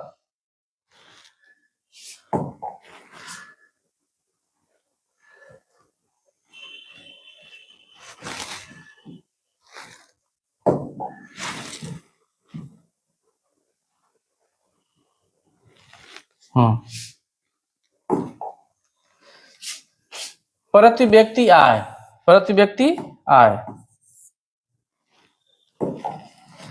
प्रति व्यक्ति आय किसी देश राज्य नगर या क्षेत्र में रहने वाले व्यक्तियों की औसत आय होती है। इसका अनुमान उस क्षेत्र में रहने वाले सभी लोगों की कुल आय में क्षेत्र की कुल जनसंख्या से विभाजित करके लगाया जाता है। किसी देश की प्रति व्यक्ति आय या औसत आय अगर निकालना है तो कैसे निकालेंगे? देश का कुल राष्ट्रीय आय बटे देश की कुल जनसंख्या, यानी कुल आय में कुल जनसंख्या से भाग कर देंगे तो हमको प्रति व्यक्ति आय या औसत आय मालूम हो जाती है। तो प्रति व्यक्ति आय जितनी अधिक होगी वह देश उतना ही विकसित माना जाता है, वहाँ के लोग उतने संपन्न माने जाते हैं, वहाँ का जीवन स्तर उतना ही उच्च और बेहतर माना जाता है। एक विकसित देश होता है, एक विकासशील देश होता है, एक अल्प विकसित देश होता है। तो विकसित देशों के लोगों की जो प्रति व्यक्ति इनकम होती है, जो प्रति व्यक्ति आय होती है, वो काफी अधिक होती है, उच्च होती है। क्यों? क्योंकि वहाँ के लोगों की जो आय है वो अधिक है और जनसंख्या कम है, अंश अधिक है और हर कम है, जिसके चलते जो प्रति व्यक्ति आय अधिक होती है। और प्रति व्यक्ति आय ये विकास का एक बेहतर संकेतक भी है। अगर किसी देश की अगर प्रति व्यक्ति आय अधिक है तो वो देश काफी बेहतर है, काफी वो संपन्न है, उसका जीवन स्तर, उसका लाइफ बहुत ही बेहतर है। ठीक है, आपको आई होप आपको समझ में आ गया होगा कि प्रति व्यक्ति आय क्या होती है। यदि आप मेरे वीडियो को देख पा रहे हैं तो मेरे कुछ प्रश्न है, उसके आंसर आपको यूट्यूब के कमेंट बॉक्स में आपको देना है। ठीक है, चलिए पहला प्रश्न है, प्रति व्यक्ति आय जिसको बोलते हैं पीसीआई, पीसीआई का पूरा नाम क्या है? पीसीआई का पूरा नाम क्या है? यूट्यूब के कमेंट बॉक्स में दीजिएगा। और दूसरा मेरा प्रश्न है एचडीआई, एचडीआई का पूरा नाम क्या है? यूट्यूब के कमेंट बॉक्स में कमेंट करके हमें जरूर बताइए। आज के लिए इतना ही, धन्यवाद।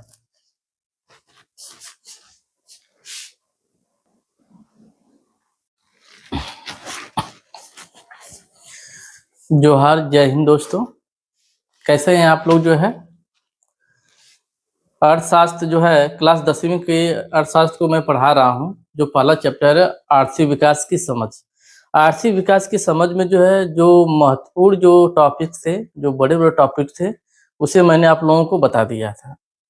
जैसे आप लोगों ने देखा था कि आर्थिक विकास क्या है, थोड़ा बड़ा टॉपिक था, उसको मैंने बता दिया। मानव विकास रिपोर्ट और मानव विकास सूचकांक क्या है, मैंने उसे भी बताया। इसके अलावा सतत विकास क्या है, पोषणी विकास क्या है, धाड़ी विकास क्या है, उसे भी मैंने आपको बताया। फिर मैंने आपको बताया जो है कि प्रति व्यक्ति आय क्या होती है, शिशु मृत्यु दर क्या होता है, इतना मैंने आप लोगों को अब तक बता दिया है। इसके अलावा और भी कुछ छोटे छोटे टॉपिक से छोटे छोटे पॉइंट है जो आपसे एग्जाम में जो है 1 नंबर 2 नंबर के लिए पूछा जा सकता है। जैसे साक्षरता क्या है,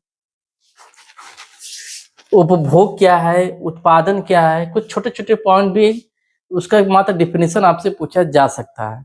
तो डिफिनेशन आप लोग याद रखिएगा।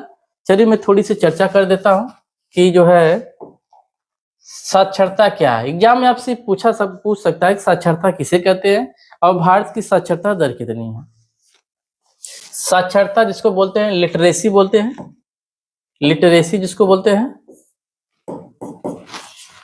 साक्षरता का अर्थ है पढ़ने, लिखने और भाषा के माध्यम से समझने और संवाद करने की क्षमता। साक्षरता का मतलब एक ऐसा व्यक्ति को हम साक्षर कहेंगे जिसको पढ़ना आता हो, लिखना आता हो और वो भाषा के माध्यम से जो है चीजों को समझता हो और संवाद करने की क्षमता, यानी बातचीत करना भी उसे आता हो। ऐसा व्यक्ति जो पढ़ा लिखा हो, वो लोगों से बात कर पा रहा है, लोगों की बातों को समझ पा रहा है, तो हम कहेंगे कि वो व्यक्ति क्या है, साक्षर है। साक्षरता के बिना हम अपनी दुनिया को अच्छी तरह से नहीं समझ सकते और न ही हम अपनी बात दूसरों को बता सकते हैं। यदि हम साक्षर नहीं है, यदि हम पढ़े लिखे नहीं हैं, तो हम अपनी भावनाओं को, अपनी चीजों को दूसरे लोगों को अच्छी तरह से नहीं समझा पाएंगे, न ही अच्छी तरीके से लिख पाएंगे, न बोल पाएंगे। जब आप पढ़ेंगे लिखेंगे तभी आप अभिव्यक्ति होगी, तभी आप बोल पाएंगे और चीजों को अच्छी तरह से समझ पाएंगे और लोगों को समझा पाएंगे। तो साक्षर व्यक्ति का मतलब है कि उसे पढ़ना और लिखना आता है। इसके अलावा वो भाषा के माध्यम से हर चीजों को समझता है और अच्छी तरह से संवाद भी करता है। चलिए ये हमारा हो गया, साक्षरता हो गया। अगर बात करें भारत की जो साक्षरता है, भारत की जो साक्षरता है 74.04%, 74.04%। भारत की साक्षरता है। भारत में जो सबसे जो है साक्षर जो राज्य है, जिसकी साक्षरता सबसे अधिक है, तो वो क्या है? केरल है। केरल, जिसकी साक्षरता लगभग 94% के आसपास है। 94% लोग जो है यहाँ के क्या लोग हैं? शिक्षित है, सॉरी साक्षर है। सबसे कम साक्षरता अगर कहाँ पे है तो वो बिहार में है। बिहार की जो साक्षरता कितनी है? 61.8%। 61.8% जो है बिहार के लोग क्या है? साक्षर। तो ये प्रश्न आपसे एग्जाम में पूछा जा सकता है कि भारत की साक्षरता कितनी है, तो 74.04%। सबसे अधिक साक्षरता किस राज्य में है, तो वो केरल में है 94%। सबसे कम साक्षरता किस राज्य में, तो बिहार में 110.8%। इतना डाटा आप लोग याद रखिएगा, इससे ज्यादा नहीं पूछेगा, क्योंकि आप 10वीं के स्टूडेंट हैं। 10वीं के स्टूडेंट से ये पूछा जा सकता है कि साक्षरता किसे कहते हैं और सबसे अधिक साक्षरता जो है किस राज्य में है, किस स्टेट में है। आगे हम लोग समझते हैं, थोड़ा से इसको इरेज करते हैं।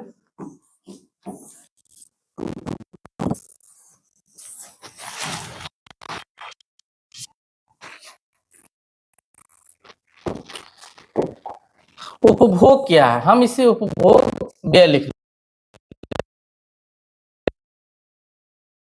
हैं। एक उपभोग होता है और एक होता है उपभोग व्यय। उपभोग व्यय, दोनों में थोड़ा सा अंतर है। जैसे मान लेते हैं कि आपके पास 100 रुपया है। कितना है? 100 रुपया है। ये मान लेते हैं आपकी इनकम है, आपकी आय है। आपकी आय कितनी है? 100 रुपया। 100 रुपये में आपने क्या किया? जो है 20 रुपये का रसगुल्ला खरीदा। 20 रुपये का क्या किया? रसगुल्ला खरीदा। तो रसगुल्ले के क्या करेंगे? खाएंगे। तो रसगुल्ले को जो आप खा रहे हैं उसी को हम बोलेंगे हम रसगुल्ले का उपभोग कर रहे हैं। क्या कर रहे हैं? उपभोग कर रहे हैं, कंज्यूम कर रहे हैं। यानी जब आप किसी वस्तु का उपयोग करते हैं, प्रयोग करते हैं, किसी वस्तु को यूज करते हैं अपने लिए, तो वही कहलाता है उपभोग कहलाता है ना। हम समोसा खरीदते हैं, खाते हैं, मतलब कि हम समोसे का उपभोग करते हैं। हम कपड़ा खरीदते हैं, पहनते हैं, मतलब हम कपड़े का उपभोग कर रहे हैं। हम मोबाइल खरीदते हैं, उसको यूज करते हैं, बात करते हैं, वीडियो देखते हैं, गाने सुनते हैं, मतलब कि हम मोबाइल का उपभोग कर रहे हैं। ठीक है, आप समझते हैं कि उपभोग व्यय क्या है? उपभोग व्यय का मतलब है कि जिस वस्तु को आप परचेज कर रहे हैं, जिसका आप उपभोग कर रहे हैं, उस पर आप खर्चा कितना कर रहे हैं। उपभोग व्यय का मतलब किससे हम लेंगे? खर्चे से लेंगे। जैसे अगर आपकी इनकम क्या है? 100 रुपया है। 100 रुपया में आपने क्या किया? 20 रुपये का आपने खरीद लिया रसगुल्ला। क्या खरीद लिया? रसगुल्ला। तो ये जो 20 रुपया जो आप खर्च कर रहे हैं, यही 20 रुपया क्या है? उपभोग व्यय है। यानी उपभोग व्यय आय का वह भाग है जिसे खर्च कर दिया जाता है। ठीक है, तो यहाँ क्या लिखा गया है?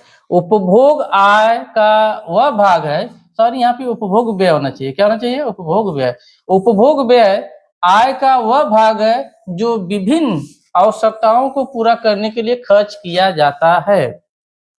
यानी आप जितना खर्च कर देंगे वो उपभोग व्यय कहलाएगा। और खर्च करने के बाद जो वस्तु आपको मिलेगी, जिसका आप उपयोग करेंगे, यूज करेंगे, उसे हम बोलेंगे हम उस वस्तु का उपभोग कर रहे हैं। आई होप आपको समझ में आ गया होगा कि उपभोग क्या है, उपभोग व्यय क्या है। आप थोड़ा सा समझते हैं, उत्पादन को समझते हैं। ये छोटे छोटे पॉइंट्स है जो 10वीं के लिए जरूरी है। उनके मैट्रिक एग्जाम, फाइनल एग्जाम में प्रश्न पूछे।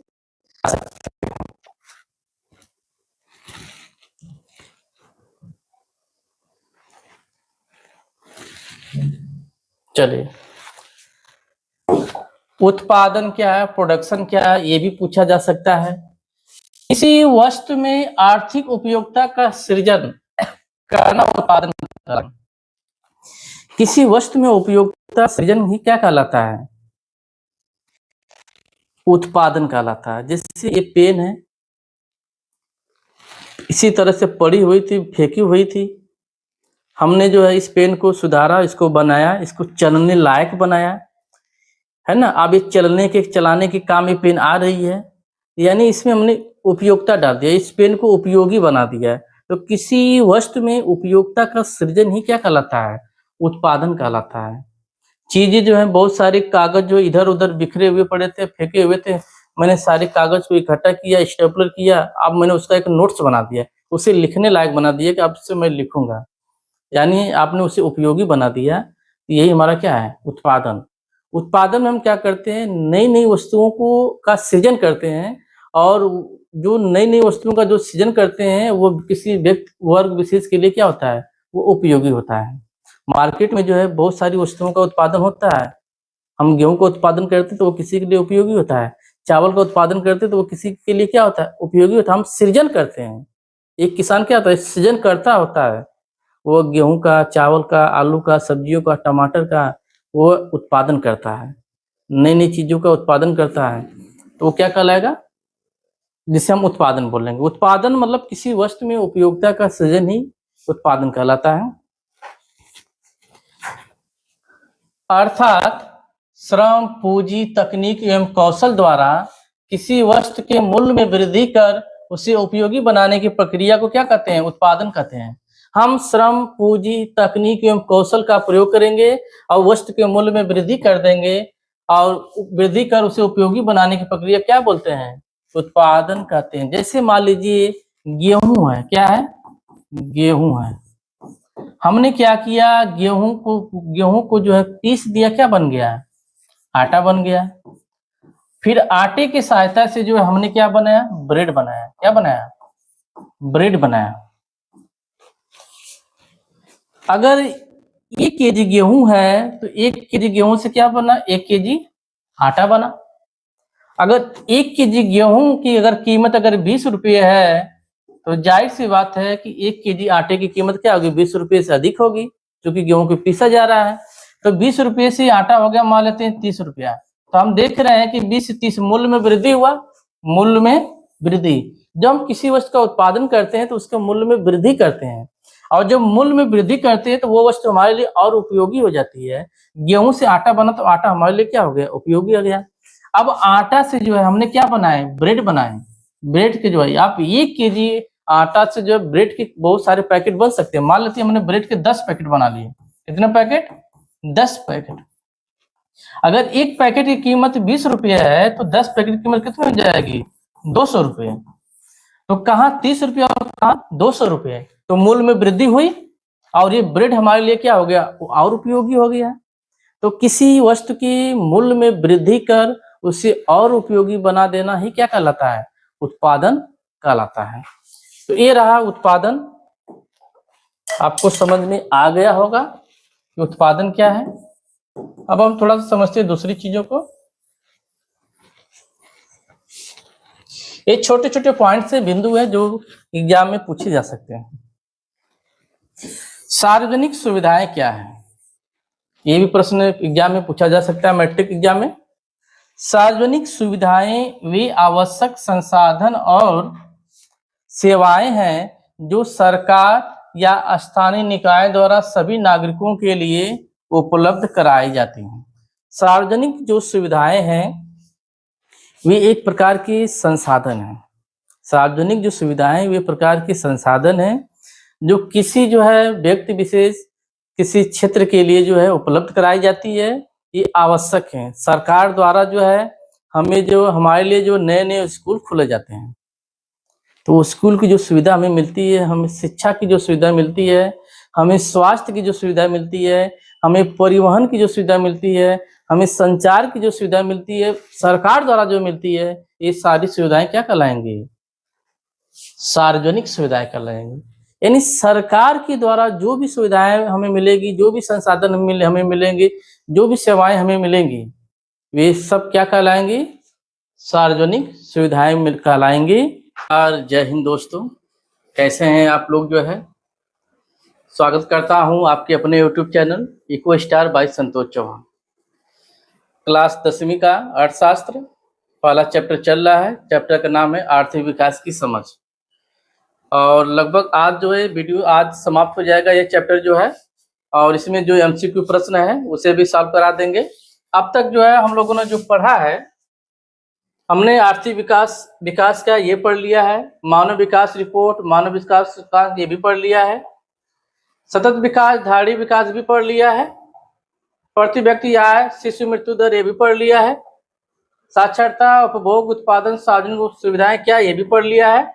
आज हम लोग देखेंगे राष्ट्रीय विकास क्या है और विकसित देश और विकासशील देशों में क्या अंतर है, हम लोग इसको समझेंगे। हम लोग इसको समझेंगे समझेंगे कि राष्ट्रीय विकास क्या है। राष्ट्रीय विकास क्या है?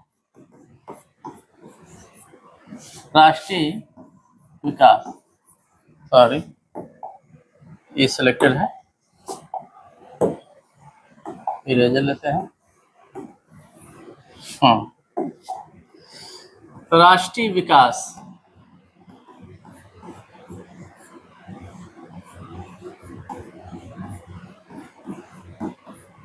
देखेंगे कि राष्ट्रीय विकास क्या है, राष्ट्रीय विकास किसे कहते हैं। इसमें जो है कुछ चीजों को हम लोग ध्यान देंगे कि यदि किसी देश विशेष में जो है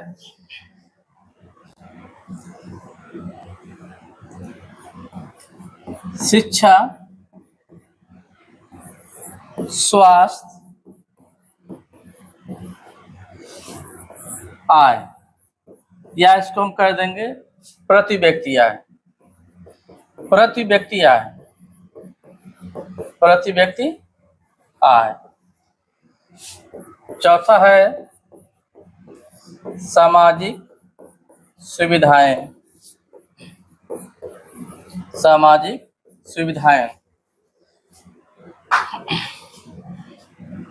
राष्ट्रीय विकास का मतलब है कि यदि किसी देश में जो है लोगों को जो है शिक्षा की अच्छी सुविधाएं मिल रही है, शिक्षा का एक अच्छा स्तर है, एक बेहतर स्तर है, स्वास्थ्य की सुविधाएं भी बहुत ही बेहतर है, आय, प्रति व्यक्ति आय, लोगों की प्रति व्यक्ति आय जो है बहुत ही अच्छी है। इसके अलावा लोगों को सामाजिक सुविधाएं मिल रही हैं, उनको परिवहन की सुविधाएं मिल रही है, उनको संचार की सुविधाएं मिल रही है, उनको रोजगार की सुविधाएं मिल रही है, उनको जो है समान दृष्टि से समान भाव, समान अवसर उनको मिल रहे हैं। तो यही हम कहेंगे राष्ट्रीय विकास। राष्ट्रीय विकास का मतलब है यदि देश के नागरिकों को शिक्षा का, स्वास्थ्य का, प्रति व्यक्ति आय का और सामाजिक सुविधाएं अगर मिल रही हैं तो हम कहेंगे कि उस देश का राष्ट्रीय विकास क्या बहुत ही अच्छा है। इसी चीज को मैंने यहाँ पे पीडीएफ के रूप में जो है किया हुआ है, इससे हम लोग देख लेते हैं।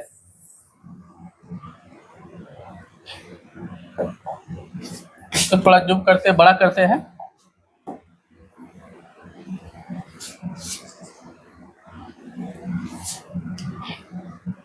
दिखाई दे रहा होगा आपको।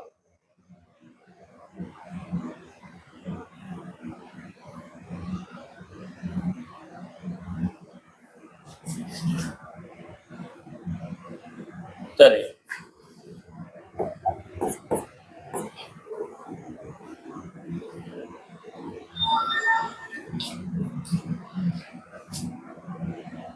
राष्ट्रीय विकास, नेशनल डेवलपमेंट क्या है? राष्ट्रीय विकास का अर्थ है किसी देश के नागरिकों को स्वास्थ्य सुविधाएं, सामाजिक सुविधाएं, शिक्षा का स्तर, प्रति व्यक्ति आय आदि में सुधार और विकास। यदि किसी देश में जो है वहां के नागरिकों में जो है स्वास्थ्य, सामाजिक, शिक्षा, प्रति व्यक्ति आय आदि में जो है लगातार सुधार और विकास हो रहा है, तो यही क्या है? राष्ट्रीय विकास है।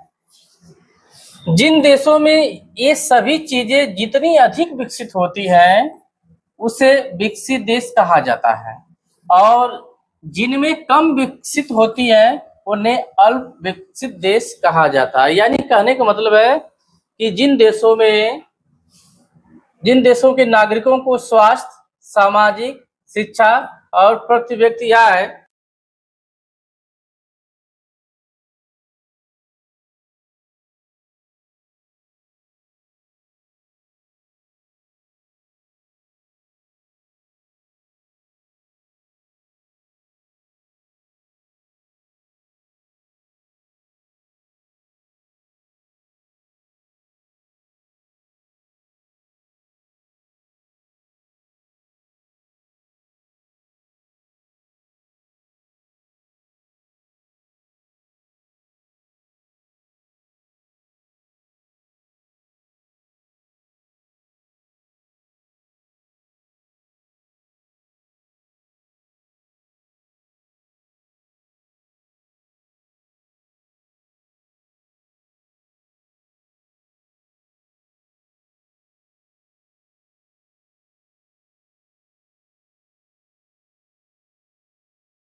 विकसित देश और विकासशील देशों में क्या अंतर है? विकसित देश, विकासशील देश। जो विकसित देश होते हैं यहाँ पे उच्च प्रति व्यक्ति आय होती है। विकसित देशों के जो नागरिक हैं उनकी जो इनकम होती है, जो आय होती है, जो प्रति व्यक्ति आय होती है, जो औसत आय होती है, ये काफी अधिक होती है। वहीं जो विकासशील देश है यहाँ पे जो प्रति व्यक्ति इनकम वो क्या है, वो निम्न है, वो कम होती है। विकासशील देशों में थोड़ा पिछड़ापन होता है, तो ऐसी स्थिति में जो है प्रति व्यक्ति यहाँ पे निम्न होती है, कम होती है, वही विकसित देशों में अधिक होती है। दूसरा, विकसित देशों का जो उच्च स्तरीय रहन सहन होता है, इनका जो रहन सहन, जो इनका स्टाइल, जो इनका लाइफ स्टाइल है, ये काफी बेहतरीन होता है। इनको जो सुविधाएं दी जाती हैं काफी बहुत ही बेहतर होती हैं, चाहे शिक्षा की सुविधा दी जाए, चाहे स्वास्थ्य की सुविधा दी जाए, चाहे परिवहन की सुविधा दिया जाए, चाहे सामाजिक, चाहे आर्थिक बुनियादी, इनको जो भी सुविधाएं मिलती हैं काफी बेहतर होती हैं। इनके पास अच्छे घर होते हैं, अच्छे मकान होते हैं, सभी लोग जो है रोजगार युक्त होते हैं, तो यहाँ के लोगों का जो जीवन स्तर है बहुत ही अच्छा होता है, बहुत ही उच्च होता है। वही जो विकासशील देश है इनका जो रहन सहन होता है बहुत ही सामान्य टाइप का होता है। इनके पास न तो अच्छे घर होते हैं, न तो सभी लोगों को रोजगार मिलता है, न तो इनकी इनकम अधिक होती है। जब इनकम अधिक नहीं होती है तो इनका जीवन स्तर भी निम्न होता है। तो ये समान तरह के होते हैं। विकसित देश उच्च साक्षरता दर लगभग 100%, लगभग 100%। विकसित देशों की जो साक्षरता होती है लगभग 100%। सभी लोग जो है साक्षर होते हैं। साक्षर क्या लोग, सभी लोग शिक्षित होते हैं। हमारे यहाँ तो जो है जो शिक्षित कम होते हैं, साक्षर बड़े थोड़े अधिक होते हैं। एक साक्षर का मतलब जो व्यक्ति पढ़ा लिखा हो, जो जिसको पढ़ना और लिखना आता था। शिक्षित का मतलब होता है जो वेल एजुकेटेड हो, जो ज्यादा पढ़ा लिखा हो, जो ग्रेजुएशन पीजी किया हुआ हो और उच्च स्तरीय डिग्री लिया हुआ। तो विकसित देशों के जो नागरिक होते हैं वहाँ की जो साक्षरता दर होती है, साक्षरता दर बहुत अधिक होती है। वहाँ के नागरिक जो वेल एजुकेटेड होते हैं, पढ़े लिखे ज्यादा होते हैं। वही जो विकासशील देश है यहाँ पे साक्षरता दर कमी होती है। यहाँ के लोग कम पढ़े लिखे होते हैं, यहाँ पे जो साक्षरता 100% नहीं होती है। साक्षरता में लोग काफी पिछड़े रहते हैं। विकसित देश नई तकनीक व विकसित उद्योग। विकसित देशों के जो लोग हैं वो नई नई तकनीकों का प्रयोग करते हैं, नई नई मशीनों का प्रयोग करते हैं, पूंजी का बहुत ही बेहतर तरीके से प्रयोग करते हैं। इनके पास पूंजी काफी अधिक होती है। इनके जो उद्योग धंधे होते हैं काफी विकसित होते हैं, डेवलप होते हैं। वही जो विकासशील देश है ये पिछड़े हुए होते हैं, औद्योगिक रूप से पिछड़े हुए होते हैं। यहाँ पे उद्योगों का विकास बहुत ही अच्छा नहीं रहता है।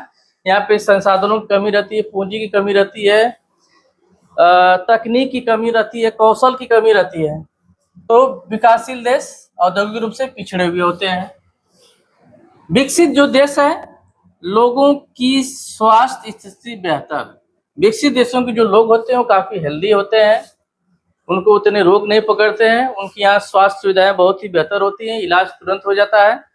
लेकिन जो विकासशील देश होते हैं यहाँ पे जो स्वास्थ्य सुविधाएं बेहतर नहीं होती हैं, हॉस्पिटल के अभाव रहते हैं, डॉक्टर्स के अभाव रहते हैं, कई सारी चीजों का अभाव रहता है। तो यहाँ पे आपने देखा जो है विकसित देश और विकासशील देशों में क्या अंतर है। तो पहला चैप्टर आर्थिक विकास की समझ ये समाप्त हो चुका है। कल हम लोग मिलेंगे इस चैप्टर के जो महत्वपूर्ण एमसीक्यू प्रश्न है, जो मल्टीपल चॉइस क्वेश्चन है, उनको देखेंगे कौन कौन से ऑब्जेक्टिव प्रश्न है जो एग्जाम में आ सकते हैं। फिलहाल आज के लिए इतना ही, धन्यवाद। जोहार, जय हिंद दोस्तों, स्वागत है आपके अपने यूट्यूब चैनल को star by Santosh Chauhan. Class 10वीं का अर्थशास्त्र चल रहा है, पहला चैप्टर आर्थिक विकास की समझ।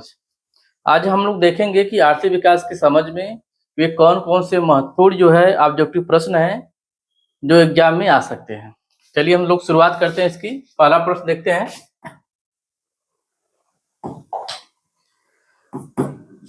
सामान्यतया किसी देश का विकास किस आधार पर निर्धारित किया जाता है। किसी देश का जो विकास है किस आधार पर जो निर्धारित किया जाता है, किस आधार पर मापा जाता है। पहला विकल्प है प्रति व्यक्ति आय, दूसरा है साक्षरता, तीसरा है स्वास्थ्य। तो तीनों आधारों पर प्रति व्यक्ति आय, साक्षरता और स्वास्थ्य, इन तीनों आधार पर जो है किसी देश के विकास को मापा जाता है। यदि कोई देश जिनके लोगों की प्रति व्यक्ति आय अधिक है, साक्षरता अधिक है, स्वास्थ्य बेहतर है, तो कहेंगे कि वो देश जो है अच्छी तरह से विकास कर रहा है। तो इसका राइट आंसर होगा उपर्युक्त सभी, उपर्युक्त सभी। दूसरा प्रश्न देखते हैं, जिस देश की प्रति व्यक्ति आय अधिक होती है वह क्या कहलाता है? जिसकी आय अधिक होगी, जिस देश की प्रति व्यक्ति आय अधिक होगी, वो देश कहलाता है विकसित देश कहलाता है। पहला विकल्प है विकसित देश, दूसरा है विकासशील देश, तीसरा है अर्ध विकसित देश, चौथा है इनमें से कोई नहीं। तो राइट आंसर क्या होगा? विकसित देश होगा, विकसित देश होगा। तीसरा, भारत के किस राज्य की प्रति व्यक्ति आय कम है? भारत के किस राज्य की प्रति व्यक्ति आय कम है? इसको हम लोग समझते हैं। हाँ, चलिए फिर से थोड़ा पानी पी रहे थे। भारत के किस राज्य की प्रति व्यक्ति आय कम है? उड़ीसा, मध्य प्रदेश, बिहार, केरल। प्रति व्यक्ति आय के बारे में मैंने बताया था कि सभी नागरिकों की कुल आय बटे क्षेत्र विशेष की जनसंख्या। अगर हम राज्य की निकालेंगे तो राज्य के सभी लोगों की कुल आय बटे राज्य की कुल जनसंख्या। तो यहाँ पर आप देखिए, उड़ीसा है, मध्य प्रदेश है, बिहार है, केरल है। तो इसका राइट आंसर क्या होगा? बिहार। क्योंकि बिहार की जनसंख्या अगर देखी जाए, इन सब में जो है बिहार की जनसंख्या काफी अधिक है और जनसंख्या नीचे है। तो अगर जनसंख्या अधिक है तो जाहिर सी बात है कि प्रति व्यक्ति आय जरूर कम होगी। तो राइट आंसर होगा बिहार। चौथा, भारत के किस राज्य की प्रति व्यक्ति आय अधिक है? आय अधिक तभी होगी जब जनसंख्या कम होगी। जनसंख्या कम होगी तो कम लोगों को जो है सरकारी सुविधाएं, सरकारी संसाधन आसानी से मिल जाएंगे, सभी लोगों को रोजगार आसानी से मिल जाएंगे। तो अगर देखा जाए, महाराष्ट्र की जनसंख्या काफी अधिक है, कर्नाटक की भी अधिक है, केरल और गोवा की अगर देखी जाए तो केरल भी बेहतर है, गोवा भी बेहतर है। लेकिन अगर देखा जाए गोवा सबसे बेहतर है क्योंकि गोवा की जनसंख्या सबसे कम है। तो गोवा की जो प्रति व्यक्ति आय सबसे अधिक है, बिहार की सबसे कम है। पांचवा, भारत के किस राज्य की साक्षरता सबसे अधिक है? तो 2011 की जनगणना की अगर बात करेंगे तो केरल राज्य की जो साक्षरता सबसे अधिक है, लगभग 94% लोग जो है यहाँ पे क्या है, साक्षर है। लेकिन अगर हम वर्तमान स्थिति की बात करें, जो वर्तमान डाटा ये कहता है कि भारत का जो सबसे अधिक जो जहाँ की साक्षरता 100% है वो मिजोरम है। वर्तमान में सबसे अधिक साक्षर अगर कोई राज्य है तो वो मिजोरम है, 100% लोग साक्षर वहां के हो गए हैं। लेकिन 2011 की जनगणना के अनुसार भारत में सबसे अधिक जो साक्षर राज्य है वो केरल है। छठा प्रश्न देखते हैं, भारत के किस राज्य की साक्षरता सबसे कम है? बिहार, झारखंड, यूपी, मिजोरम। तो सबसे कम साक्षरता किसकी है? बिहार की है। चलिए थोड़ा सा अब हम लोग आगे बढ़ते हैं, इसको पहले इरेज कर लेते हैं।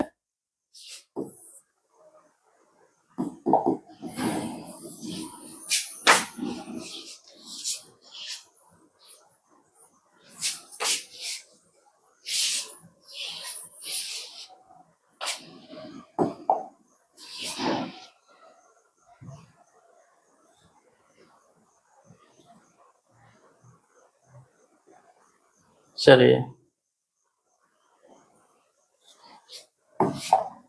सातवां प्रश्न, भारत में राष्ट्रीय आय का आकलन कौन करता है? तो भारत में राष्ट्रीय आय का जो आकलन है वो केंद्रीय सांख्यिकी संगठन करता है। केंद्रीय सांख्यिकी संगठन जो है भारत में राष्ट्रीय आय का आकलन करता है।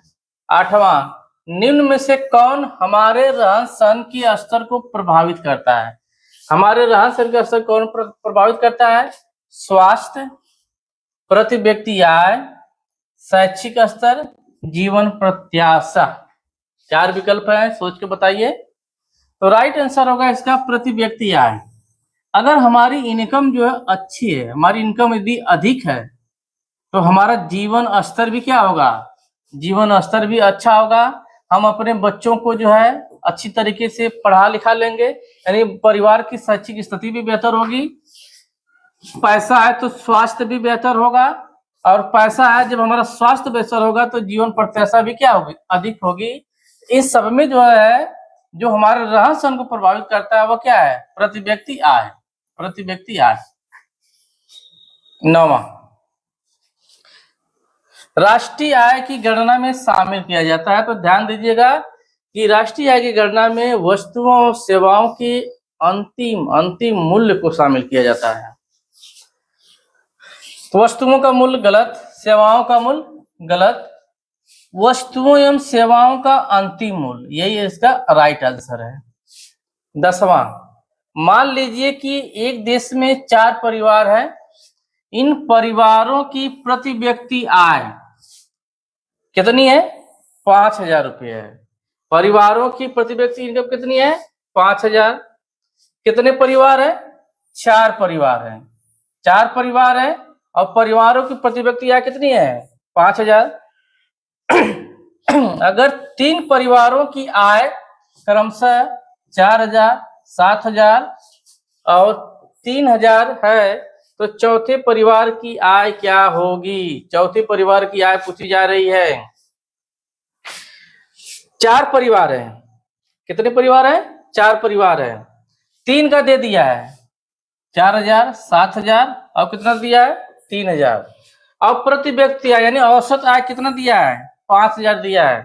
पूछा है कि चौथे परिवार की आय क्या होगी। इसको जो है हम लोग फाइंड करते हैं। थोड़ा सा इसको छोटा करते हैं।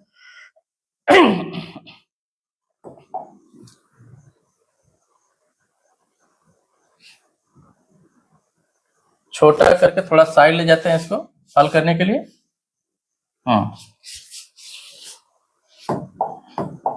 इरेजर लेते हैं, मिटाते हैं, इसको हल करके बताते हैं आपको।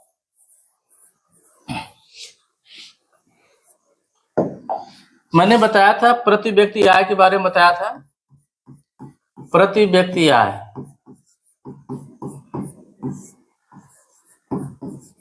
के बारे में बताया था कि कुल आय बटे कुल जनसंख्या, कुल आय बटे कुल जनसंख्या, यह हो गया कुल आय और कुल जनसंख्या। यहाँ पे ध्यान दें, कुल जनसंख्या यहाँ पे है कुल परिवार के रूप में। कितने परिवार है? 4 परिवार है। प्रति व्यक्ति आय कितना दिया हुआ है? प्रति व्यक्ति आय दिया है 5,000, तो यहाँ पे लिखिए 5,000। कुल आय चारों परिवारों की हम जोड़ेंगे। एक परिवार की है 4,000, दूसरे की है 7,000, तीसरे की है 3,000 प्लस चौथे की हमें नहीं मालूम, वही पूछा है कि चौथे की ज्ञात कीजिए, तो हम इसको x मान लेते हैं बटे कुल जनसंख्या। यहाँ कुल कितने परिवार है? 4। 4 से डिवाइड कर दीजिए। अब इसी को हल करना है तो 500 बराबर हो जाएगा। इसको जोड़ दीजिए 7,000 और ये 4,000 है। 7 4 11,000, 11 3 14,000 हो गया। तो 14,000 प्लस x बटे 4। क्रॉस मल्टीप्लिकेशन कर दीजिए। इसका इसमें गुणा, 1 का इसमें गुणा करेंगे तो हो जाएगा 14,000 प्लस x बराबर 4 का 500 में गुणा करेंगे, 4 5 20, कितना हो जाएगा? ये सॉरी ये 5,000 है ना, ये 5,000 है, ये हो जाएगा 20,000। तो यहाँ पे x का मान निकाल देंगे। 20,000 माइनस 14,000 कितना आ जाएगा? 6,000। तो इसका राइट आंसर हो जाएगा 6,000। चौथे परिवार की जो इनकम होगी वह 6,000 होगी। तो इसका राइट आंसर होगा यहाँ पे 6,000 हो जाएगी। चलिए आगे बढ़ते हम लोग, इसको अगले पेज पे चले जाते हैं। चलिए क्वेश्चन नंबर 11 देखते हैं हम लोग।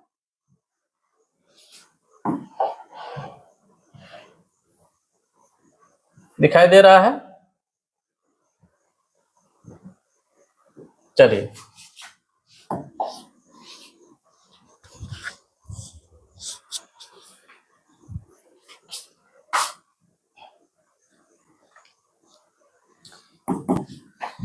ग्यारह प्रश्न है। देश की उन्नति में महत्वपूर्ण योगदान होता है मानव क्रिया का, आर्थिक क्रिया का, सामाजिक क्रिया का, सभी का। राइट आंसर क्या होगा? सभी का। सबका अमूल्य योगदान है, मानव का भी है, आर्थिक क्रिया का भी, सामाजिक क्रिया का भी। बराबर। मानव विकास सूचकांक का संक्षिप्त नाम क्या है? तो मानव विकास सूचकांक जिसको बोलते हैं ह्यूमन डेवलपमेंट इंडेक्स बोलते हैं, HDI बोलते हैं। तो सही आंसर क्या होगा? HDI। 13 शिशु मृत्यु दर का संक्षिप्त नाम क्या है? शिशु मृत्यु दर जिसको हम क्या बोलते हैं? IMR बोलते हैं। IMR बोलते हैं, इन्फेंट मोर्टेलिटी रेट बोलते हैं। यानी क्या होगा? IMR इसका राइट आंसर हो जाएगा। 14 1000 जीवित बच्चों में 1 वर्ष से कम आयु में मरने वाले बच्चों का अनुपात क्या कहलाता है? इसी को हम बोलते हैं शिशु मृत्यु दर बोलते हैं।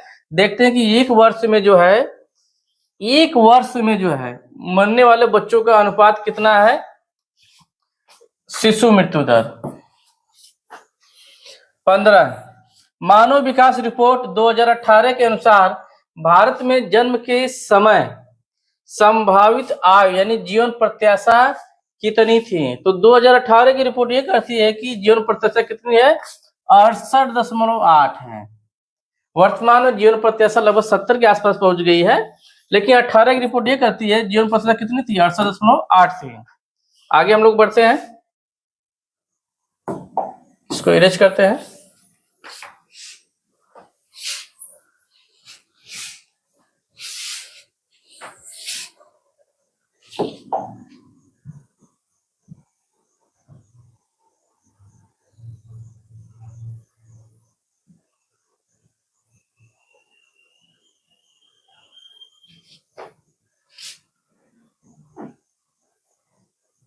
चलिए,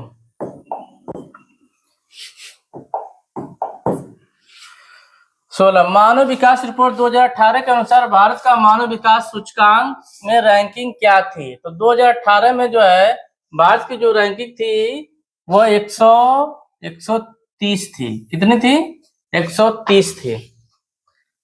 17 2011 की जनगणना में भारत की साक्षरता क्या थी? तो 2011 की जनगणना में भारत की साक्षरता थी 74.04%। 18 मानव विकास सूचकांक किसके द्वारा प्रकाशित होता है?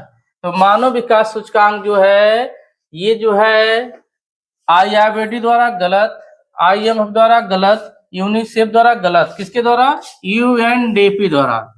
UNDP द्वारा जो है मानव विकास सूचकांक प्रकाशित होता है।